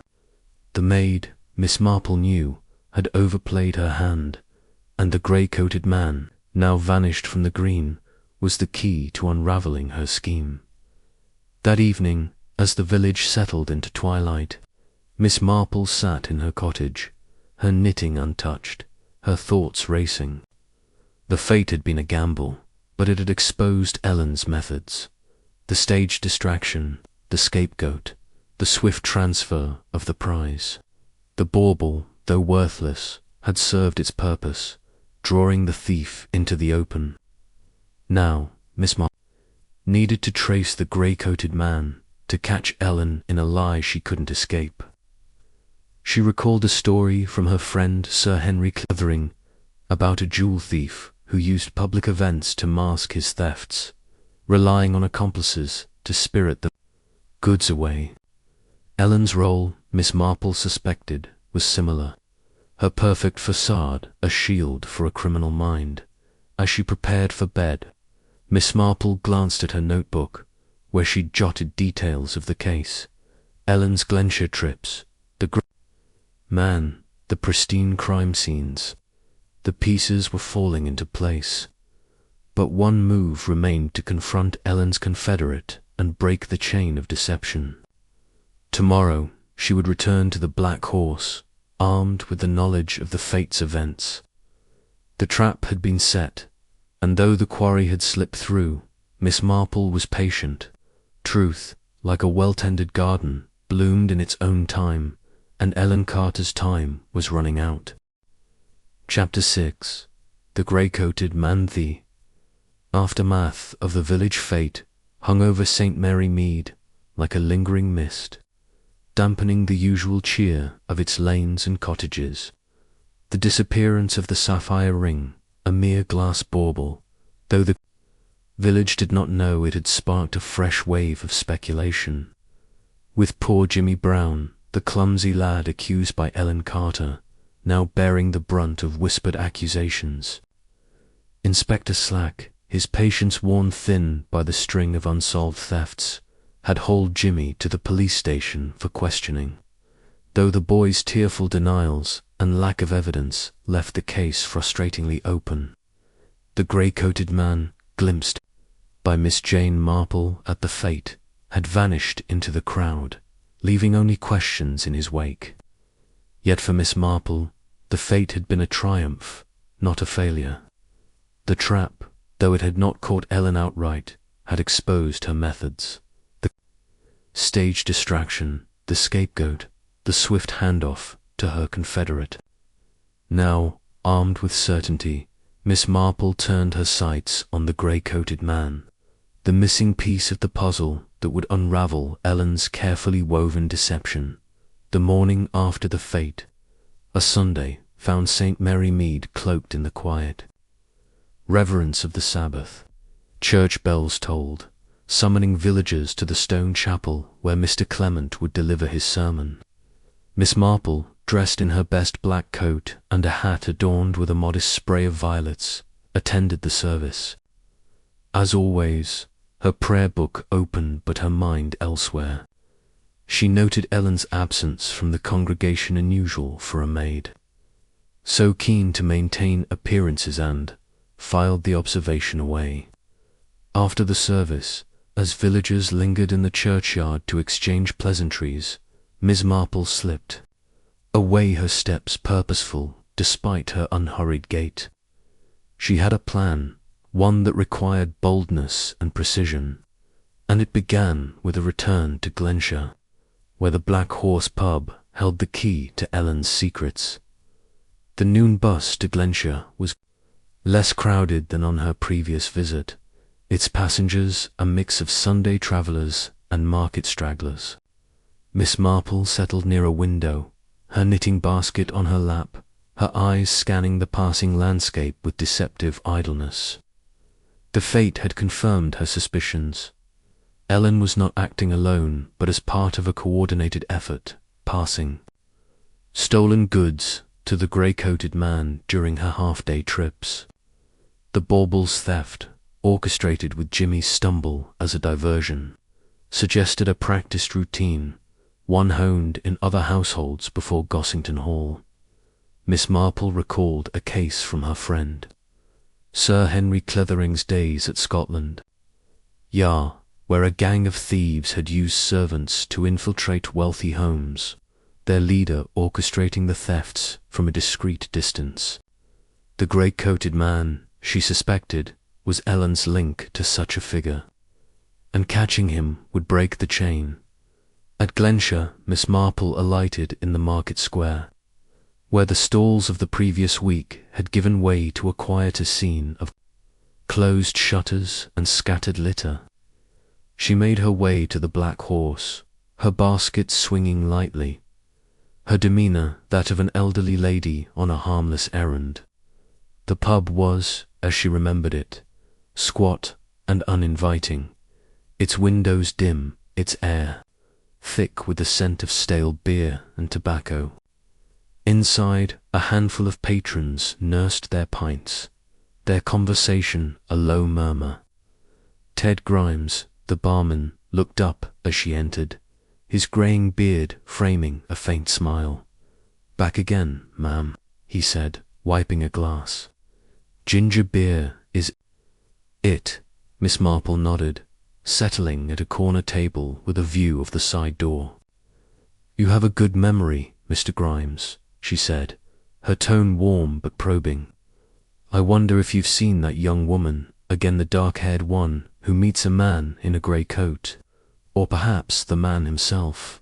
She sipped her ginger beer, her eyes bright behind her spectacles, watching the barman's reaction. Grimes leaned forward, his voice low. "Funny you should ask. She was in yesterday Thursday, her usual day, sat with the same fellow, grey coat and all. They were quick about it, in and out in 10 minutes. Looked tense, though, like they were arguing. She handed him something small, wrapped in cloth. Didn't see what." He shrugged, moving to serve another customer, but Miss Marple's heart quickened. The timing matched Ellen's half-day, and the cloth-wrapped package could only be the bauble from the fete, passed to her confederate before suspicion could fall on her. Determined to see the grey-coated man for herself, Miss Marple lingered at the pub, her knitting a pretext for her prolonged stay. The hours ticked by, the pub's clientele shifting as labourers gave way to rougher types, their laughter coarse and their glances sharp. She was about to leave, her patience stretched thin, when the side door creaked open and a man slipped inside. He was lean, with a sharp jaw and eyes that darted like a fox's, his grey coat creased but unmistakable, his hat pulled low. He scanned the room, his gaze passing over Miss Marple without pause, and took a seat in the dim corner where Grimes had said he met Ellen. Miss Marple, her needles still, watched him order a pint and sit in silence, his fingers drumming on the table. The man's presence was a stroke of luck, but Miss Marple knew better than to rely on luck alone. She needed to know who he was, where he went, and what he did with the goods Ellen passed him. Rising with the air of a woman stretching her legs, she approached the bar, her voice low. "Mr. Grimes," she said, "that gentleman in the corner due. You know his name. He looks rather like someone I once met in London." The lie was smooth, delivered with the guileless charm of an elderly spinster. Grimes glanced at the man, his expression wary. "That's Reggie Poole," he said, barely above a whisper. "Not from round here. Comes in now and then, mostly with that lass you asked about. Keeps to himself, pays in cash. I don't ask questions." He turned away, his reluctance clear, and Miss Marple returned to her table, her mind racing. Reggie Poole, name at last, and with it a thread to follow. Emboldened, Miss Marple decided to trail Poole when he left. She had no illusion of blending into the shadows. Her age and appearance made her conspicuous, but she had learned, over years of quiet observation, how to be overlooked. When Poole finished his pint and slipped out the side door, she followed at a distance, her steps slow but steady, her basket a prop to justify her presence. The streets of Glenshire were unfamiliar, but Miss Marple's sense of direction was keen, honed by years of navigating village lanes and country paths. Poole moved quickly, his coat flapping as he turned down a narrow alley lined with shuttered shops and overflowing bins. Miss Marple, keeping to the main road, caught glimpses of him through gaps in the buildings, her heart pounding with the thrill of the chase. The alley led to a run-down boarding house, its sign faded and its windows curtained. Poole glanced over his shoulder before entering, and Miss Marple, pausing at a nearby chemist's window, noted the address, 17 Cutler Street. She lingered, pretending to study a display of cough syrups, until she was certain Poole would not re-emerge. The boarding house, she suspected, was a temporary base, a place to store stolen goods or plan the next move. She thought of a case from her youth in a coastal town, where a thief had used a similar lodging to fence stolen jewelry, meeting his buyers under cover of night. Reggie Poole, with his furtive manner and grey coat, fit the mould. Returning to the market square, Miss Marple caught the evening bus back to St. Mary Mead, her mind buzzing with possibilities. Poole's presence at the Black Horse, his connection to Ellen, and his choice of lodging all pointed to a criminal operation, one that extended beyond the thefts at Gossington Hall. The bauble, though worthless, had served its purpose, drawing Poole into the open and confirming his role as Ellen's accomplice. Now, Miss Marple needed to link him to the earlier thefts. The brooch and cufflink sand expose Ellen's role without alerting her to the net closing around her dot at Gossington Hall. She found Mrs. Bantry in a state of agitation, pacing the drawing room with a glass of sherry. "Jane, it's been dreadful," she said, her voice trembling. "Jimmy's mother came by, begging us to clear his name. The village thinks he's a thief, and slacks no help at all, and been so kind, helping with the clean-up, but I can't shake the feeling something's wrong." She sank into a chair, her eyes searching Miss Marple's face for reassurance. Miss Marple, settling beside her, spoke gently. "You're right to trust your instincts, Dolly. The fate showed us more than we expected. I've seen the grey-coated man, and I believe he's working with someone close to us, someone who knows the house too well to be an outsider." She did not name Ellen, but her glance toward the hall, where the maid was arranging flowers, was eloquent. Mrs. Bantry's hand tightened on her glass, her loyalty to her maid crumbling under the weight of doubt. "But how do we prove it, Jane?" she asked, her voice barely above a whisper. "If Ellen's involved, she's clever too, clever for slack, I'd wager." Miss Marple's smile was serene, but her eyes gleamed with determination. We need proof, yes, but we also need patience. I have an idea, small deception, to draw our thief into the open. But it will require Colonel Bantry's help, and perhaps a word with Inspector Slack. She outlined her plan to spread a rumor that Jimmy, under pressure, had confessed to the fate theft but named an accomplice, the grey-coated man. The rumor, carefully planted, would reach Ellen, who might panic and contact Poole, revealing their partnership. To ensure success, Miss Marple suggested tapping the village telephone box, where Ellen was likely to make any urgent calls. Mrs. Bantry, though nervous, agreed, her trust in Miss Marple outweighing her fears. Colonel Bantry, summoned from his study, was initially skeptical, muttering about fanciful nonsense. But Miss Marple's quiet logic won him over. "If this maid's a crook," he said, his mustache bristling, "I'll see her in irons." Myself. Inspector Slack, when approached, was less enthusiastic, grumbling about wasted resources, but the prospect of a breakthrough swayed him. "I'll have the line tapped," he said, "but if this flops, Miss Marple, don't expect me to thank you." The rumor was planted that evening, with Mrs. Bantry letting slip to Mrs. Eccles, in Ellen's hearing, that Jimmy had cracked under questioning. "He's named a man in a grey coat," she said, her voice carrying to the pantry where Ellen was polishing silver. "Slack's closing in, they say."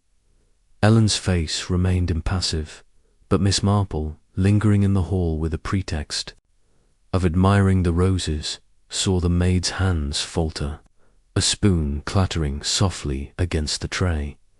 That night, as the village slept, Miss Marple watched from her cottage window, her eyes on the telephone box at the corner of the green.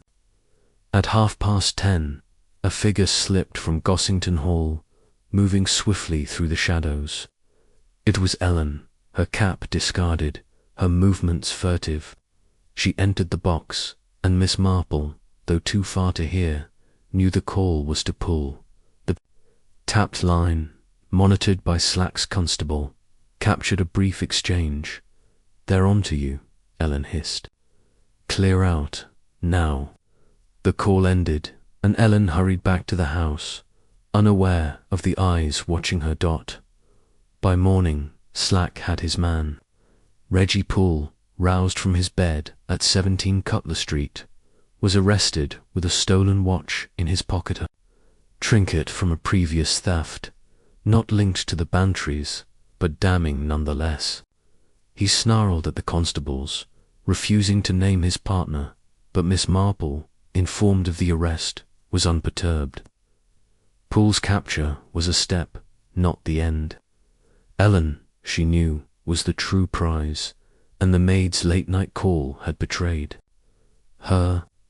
The trap, set with the fates' bauble, had led to Poole, and now it would lead to her, as she joined Mrs. Bantry for breakfast at Gossington Hall. Miss Marple's demeanour was as calm as ever, her knitting needles clicking softly. "We're close, Dolly," she said, sipping her tea. "Very close indeed." Her eyes drifted to Ellen, who served with her usual grace, her face a mask of innocence. The maid, Miss Marple thought, had played her part too well, and the curtain was about to fall.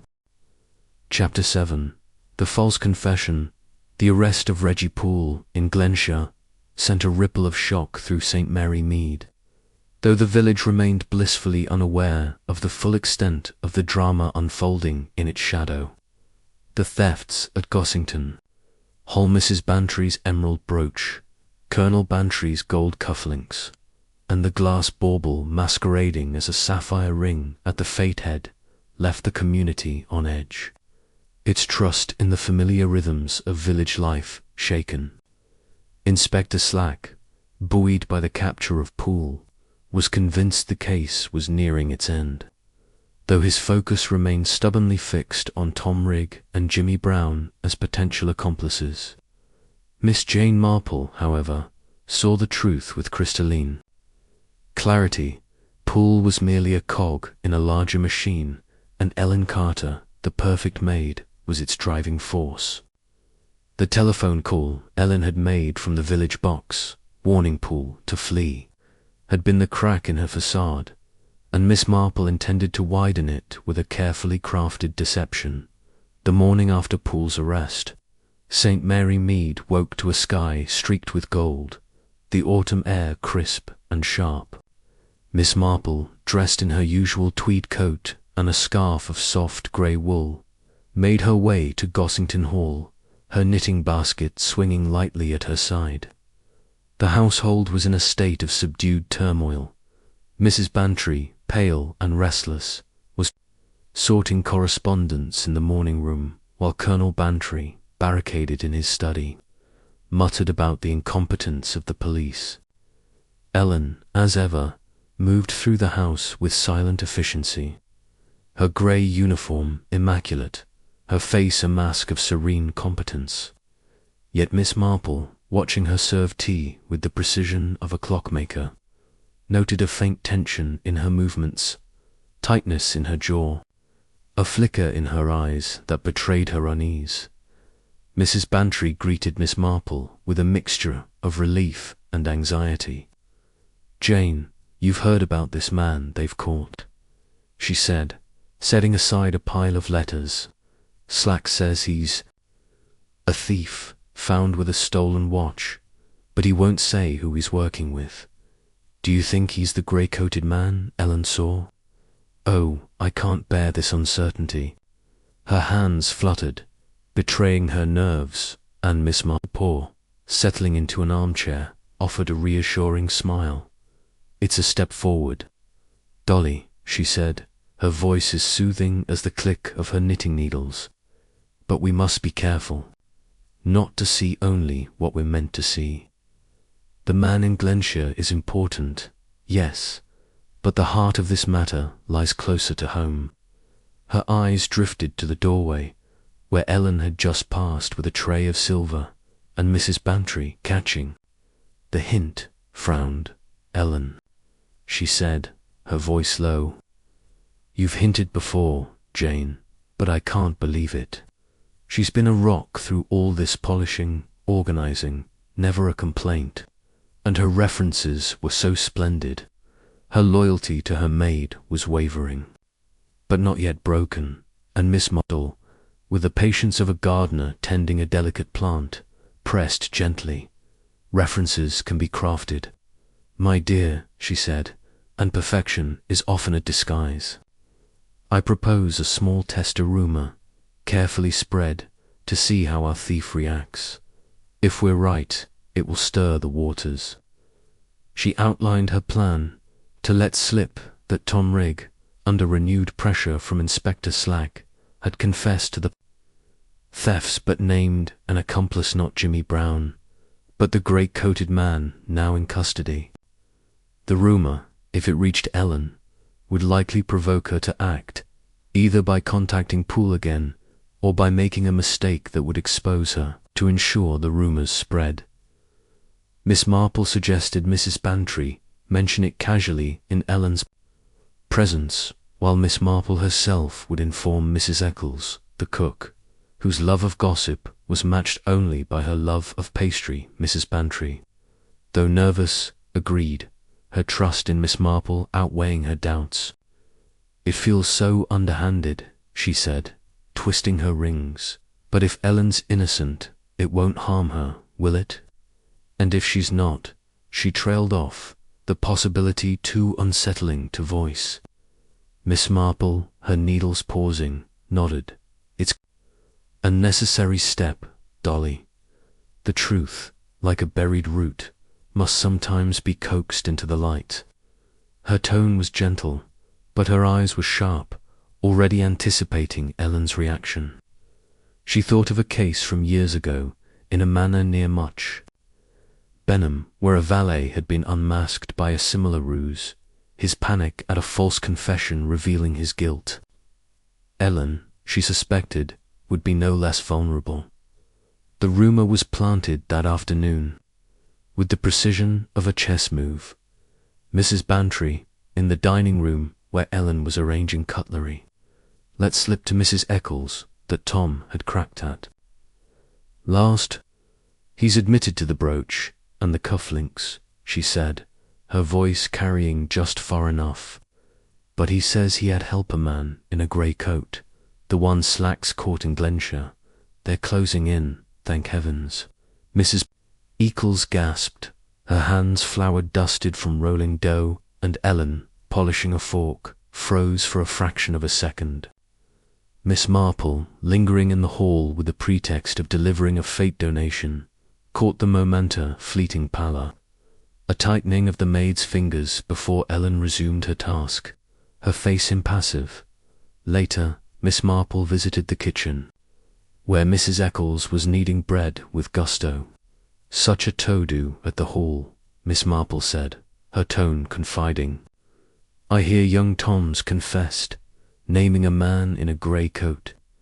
It's a relief, isn't it, to have the truth coming out? Mrs. Eccles, eager for details, repeated the story with embellishments, ensuring it would spread through the servants' network like wildfire. Miss Marple, satisfied, returned to her cottage, her mind alert for the next move. Ellen's reaction came sooner than expected.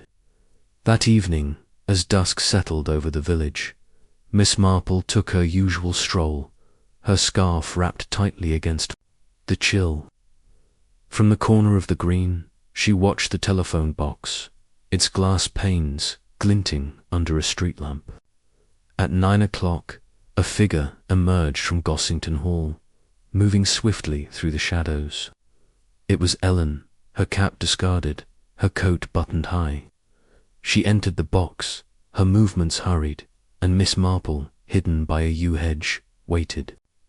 The call was brief, less than a minute, but its urgency was clear in Ellen's tense posture, her quick glances over her shoulder. When she emerged, she hurried back to the hall, unaware of the eyes tracking her dot. Inspector Slack, alerted by Miss Marple's earlier request, had ensured the telephone line was tapped, a precaution he'd grumbled about but executed with efficiency.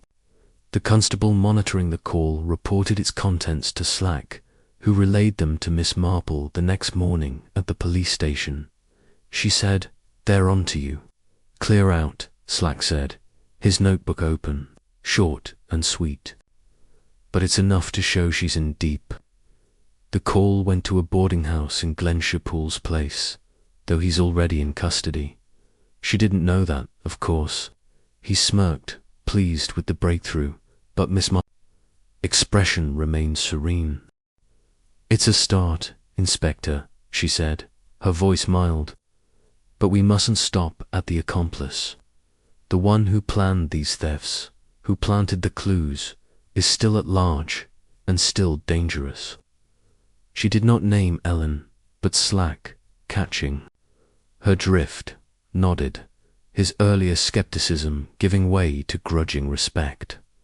Back at Gossington Hall, Miss Marple found Mrs. Bantry in the drawing-room, her face a study in conflicting emotions.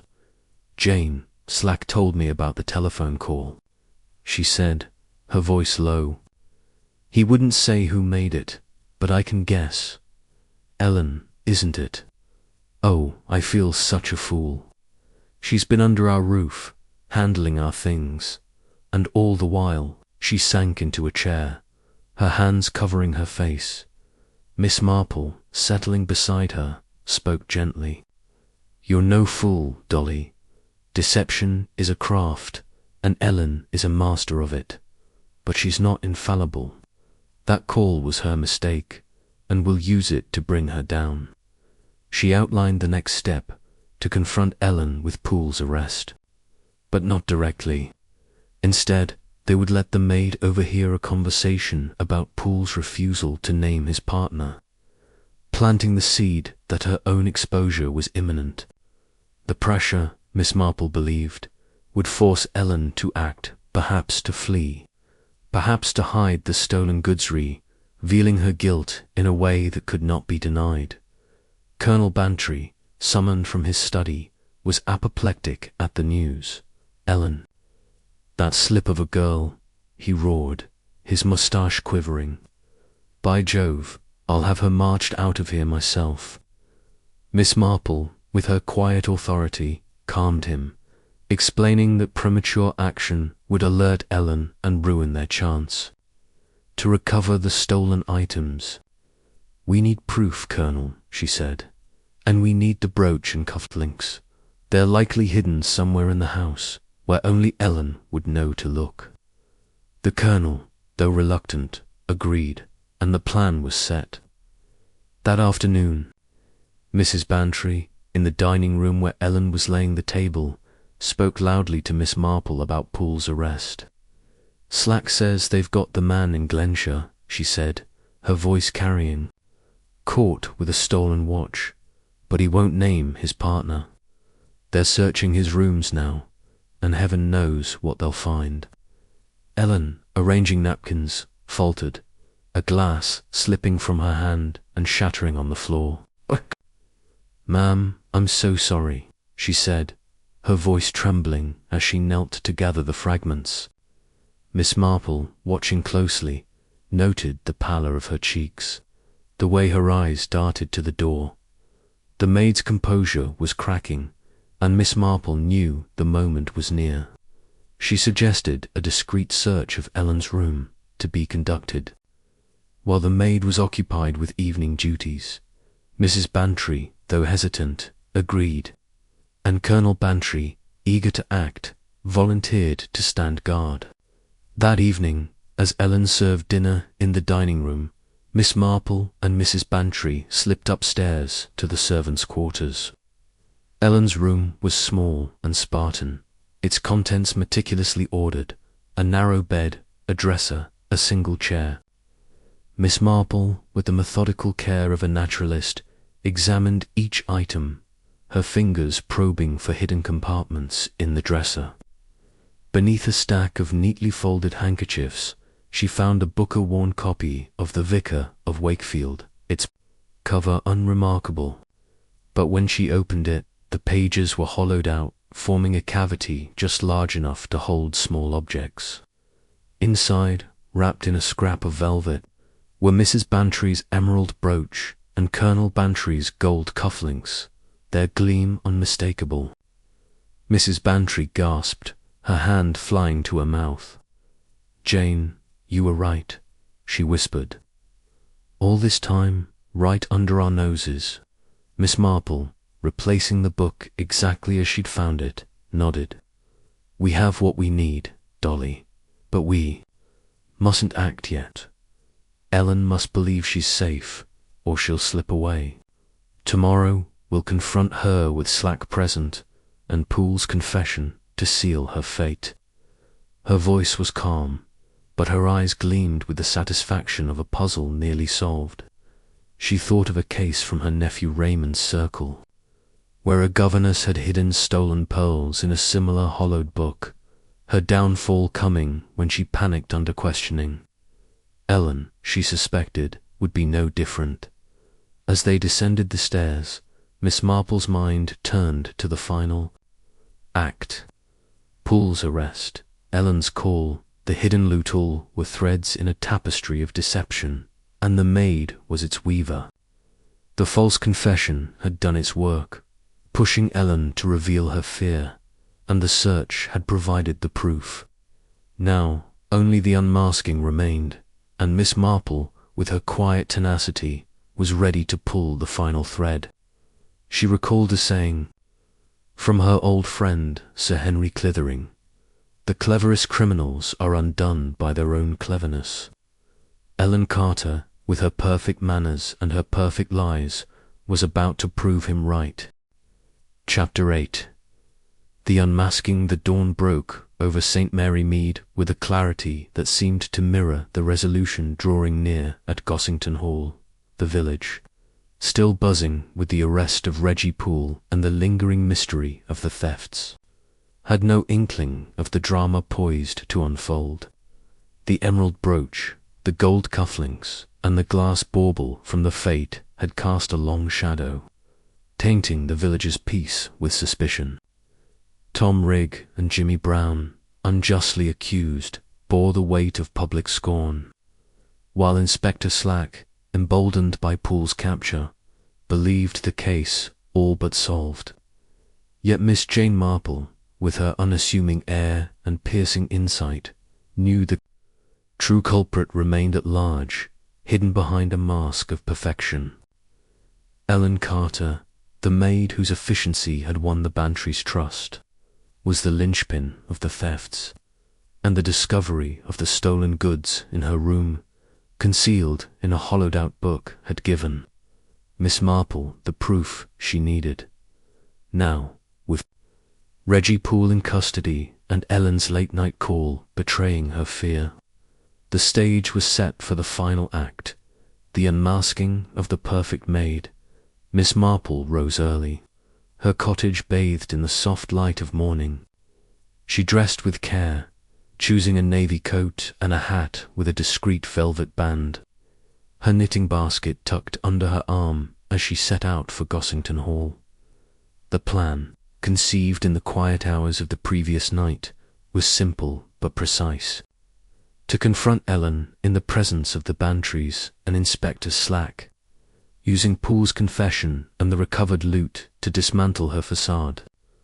The maid's composure, Miss Marple knew, was her greatest weapon, but it was also her weakness. Cracks had already appeared, and a well-aimed blow would shatter it entirely. She thought of a case from her youth in a vicarage near Danimouth, where a housekeeper's impeccable demeanour had masked a string of thefts, her downfall coming when confronted with irrefutable evidence.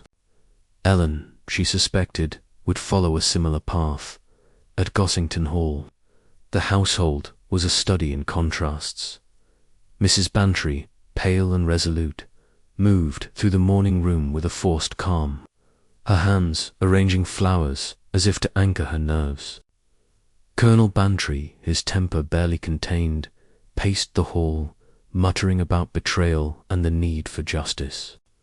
Ellen, unaware of the net closing around her, performed her duties with her usual grace, her grey uniform spotless, her dark hair neatly pinned. Miss Marple, arriving promptly at 9, found Mrs. Bantry alone, the air thick with anticipation. "Jane, I hardly slept," Mrs. Bantry confessed, her voice low.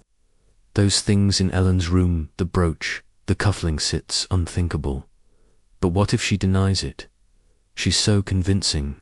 Miss Marple, settling into a chair, offered a reassuring smile. "Denials, Dolly, are only words, and words crumble before facts.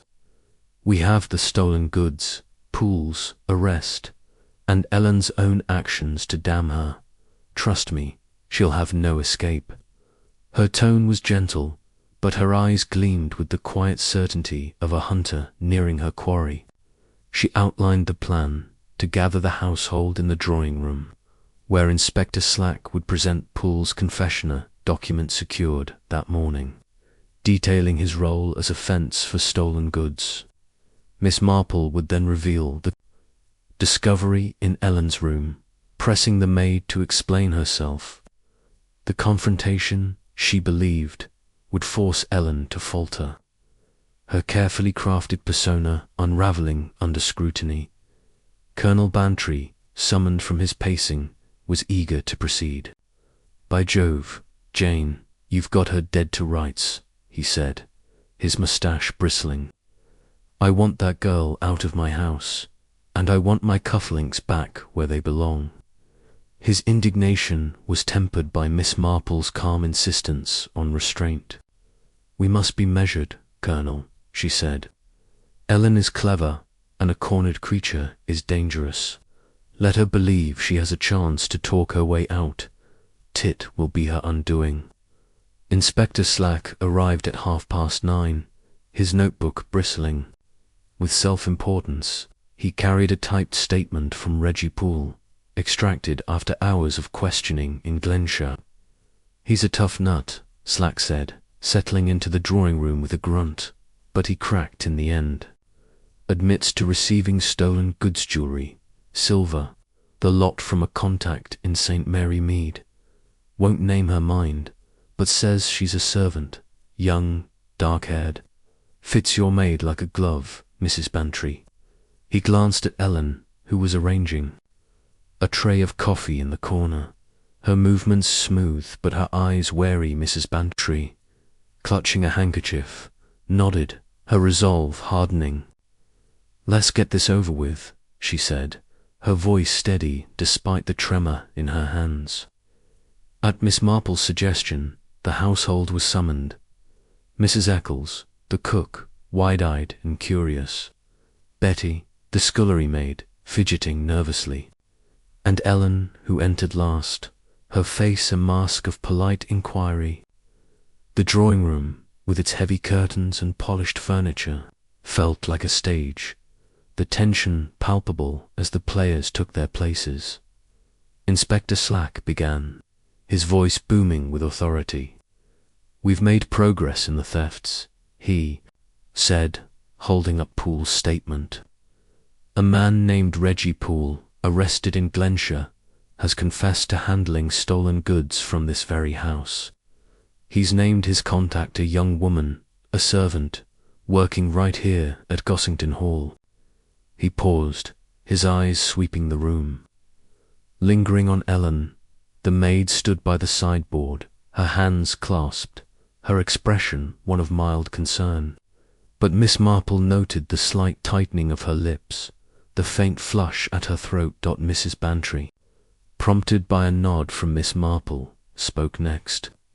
"Ellen," she said, her voice quavering but firm, "you've been with us through these terrible events. You've seen things, shadows, strangers, and we've trusted your word. But now we must ask, do you know this man, Reggie Poole? Have you ever met him, perhaps in Glenshire?" Her question hung in the air, and the room seemed to hold its breath. Ellen's response was swift, her voice clear and steady. "No, ma'am," she said, her eyes meeting Mrs. Bantry's without flinching. "I've never heard of him. I go to Glenshire to see my aunt, as you know, but I don't meet strangers. I'm as shocked as anyone about these thefts." Her tone was earnest, her posture demure, and Mrs. Eccles nodded approvingly, murmuring about the maid's reliability. But Miss Marple, watching from her armchair, saw the performance for what it was, a polished act honed by practice. It was her moment to strike. Rising with a grace that belied her years, Miss Marple stepped forward, her knitting basket set aside, her voice soft but relentless. "You're quite right, Ellen, to be shocked," she said, her eyes fixed on the maid. "The thefts were clever, too clever, I think, for an outsider. The brooch taken from a locked dressing room, the cufflinks from a study where only a few had access, the bauble from a crowded fete with no trace of forced entry. Only someone inside, someone who knew the house intimately, could manage such feats." She paused, letting her words settle, and Ellen's composure flickered, a shadow crossing her face. Miss Marple continued, her tone conversational but laced with steel. "I've been puzzled, you see, by the tidiness of it all. No broken latches, no scattered papers, only your stories of shadows and strangers to point us elsewhere. And then there was your call from the telephone box, warning a certain man to flee. We know it was you, Ellen, because the line was tapped." A gasp escaped Mrs. Bantry, and Colonel Bantry's fist clenched, but Miss Marple pressed on, her gaze never leaving Ellen. "And yesterday, when we searched your room, we found something curious, a book, The Vicar of Wakefield, with its pages hollowed out. Inside were Mrs. Bantry's brooch and Colonel Bantry's cufflinks, hidden where only you would know to look. The room erupted. Mrs. Bantry cried out, her handkerchief pressed to her mouth. Colonel Bantry roared, "Good God, the nerve!" Mrs. Eccles and Betty stared, wide-eyed, as Inspector Slack stepped forward, his hand on his notebook. Ellen's face drained of colour, her hands trembling, but she rallied, her voice rising in defiance. "You've no proof," she spat, her accent slipping, the East End sharpness cutting through. "That book could belong to anyone. You're trying to pin this on me because I'm new, because I'm an easy target." Miss Marple's smile was serene, but her eyes were unyielding. "Oh, I think not, Ellen. Your references, so glowing, were a puzzle from the start. I took the liberty of writing to the vicar and squire you named curious, isn't it, that no such persons exist? The agency was duped by forged letters, a trick I've seen before in a case near Chipping Cleghorn. And then there's Reggie Poole, who described his contact as a young, dark-haired maid, meeting him at the Black Horse in Glenshire. You were seen there, Ellen, passing him a package. The bauble from the fate, I presume." She tilted her head, her voice gentle but relentless, like a stream wearing down stone. Ellen's composure shattered, her hands twisting her apron as she backed toward the door. "Lies," she cried, her voice shrill. "You're making it up, all of you. I'm no thief." But her eyes darted to Slack, to the Bantrys, to the door, and Miss Marple knew the game was up.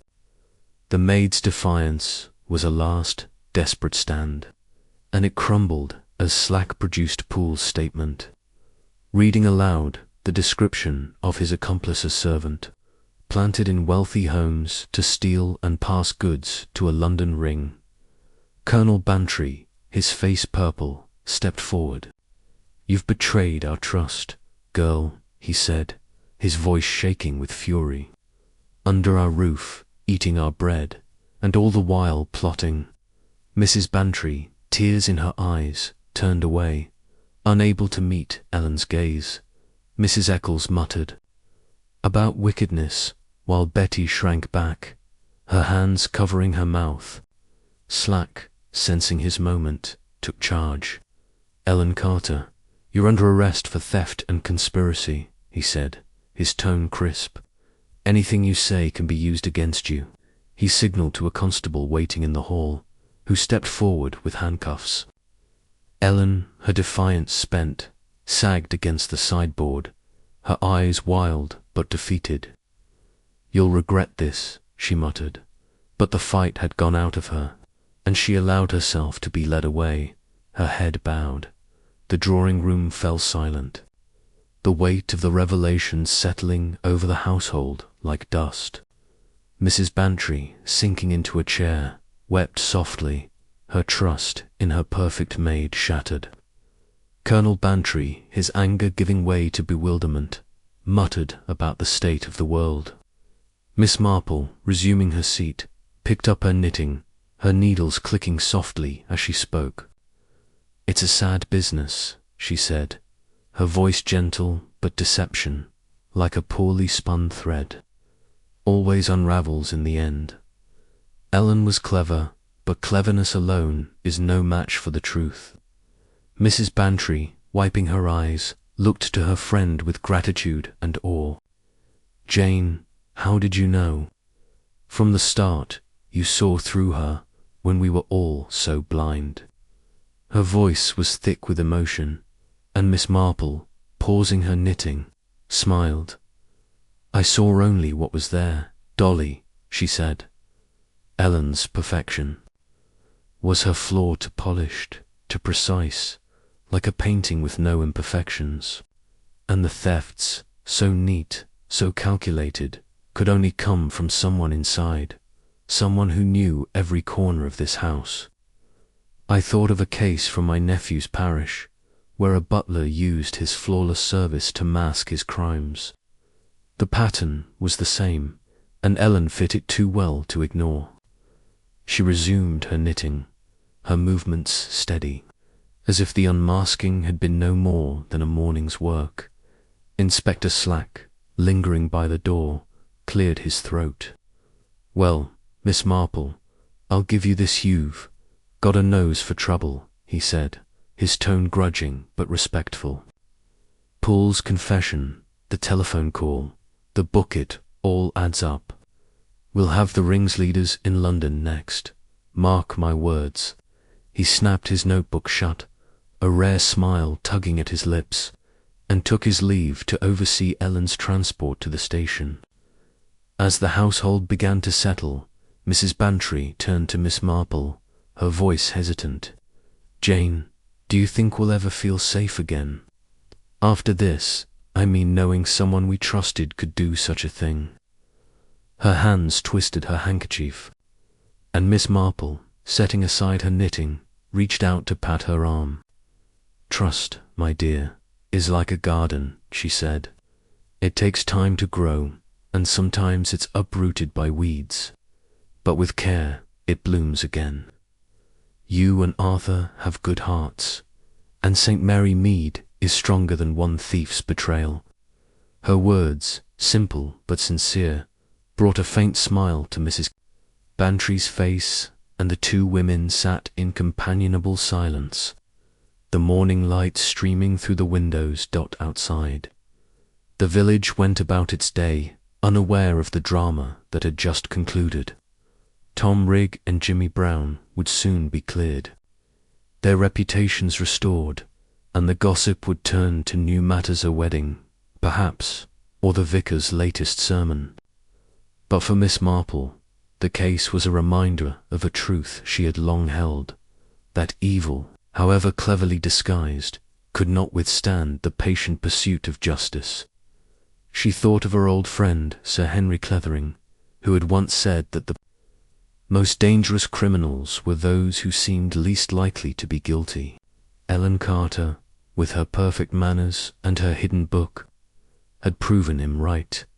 As she prepared to leave Gossington Hall, Miss Marple glanced at the sideboard, where Ellen had stood so confidently only moments before. "Perfection," she murmured, echoing her words from the case's beginning, "is the most dangerous disguise of all." With her knitting basket tucked under her arm, she stepped into the crisp autumn air, her mind already turning to the next puzzle that St. Mary Mead might offer. For in a village so quiet, she knew, secrets were never far from the surface, waiting for a keen eye to uncover them.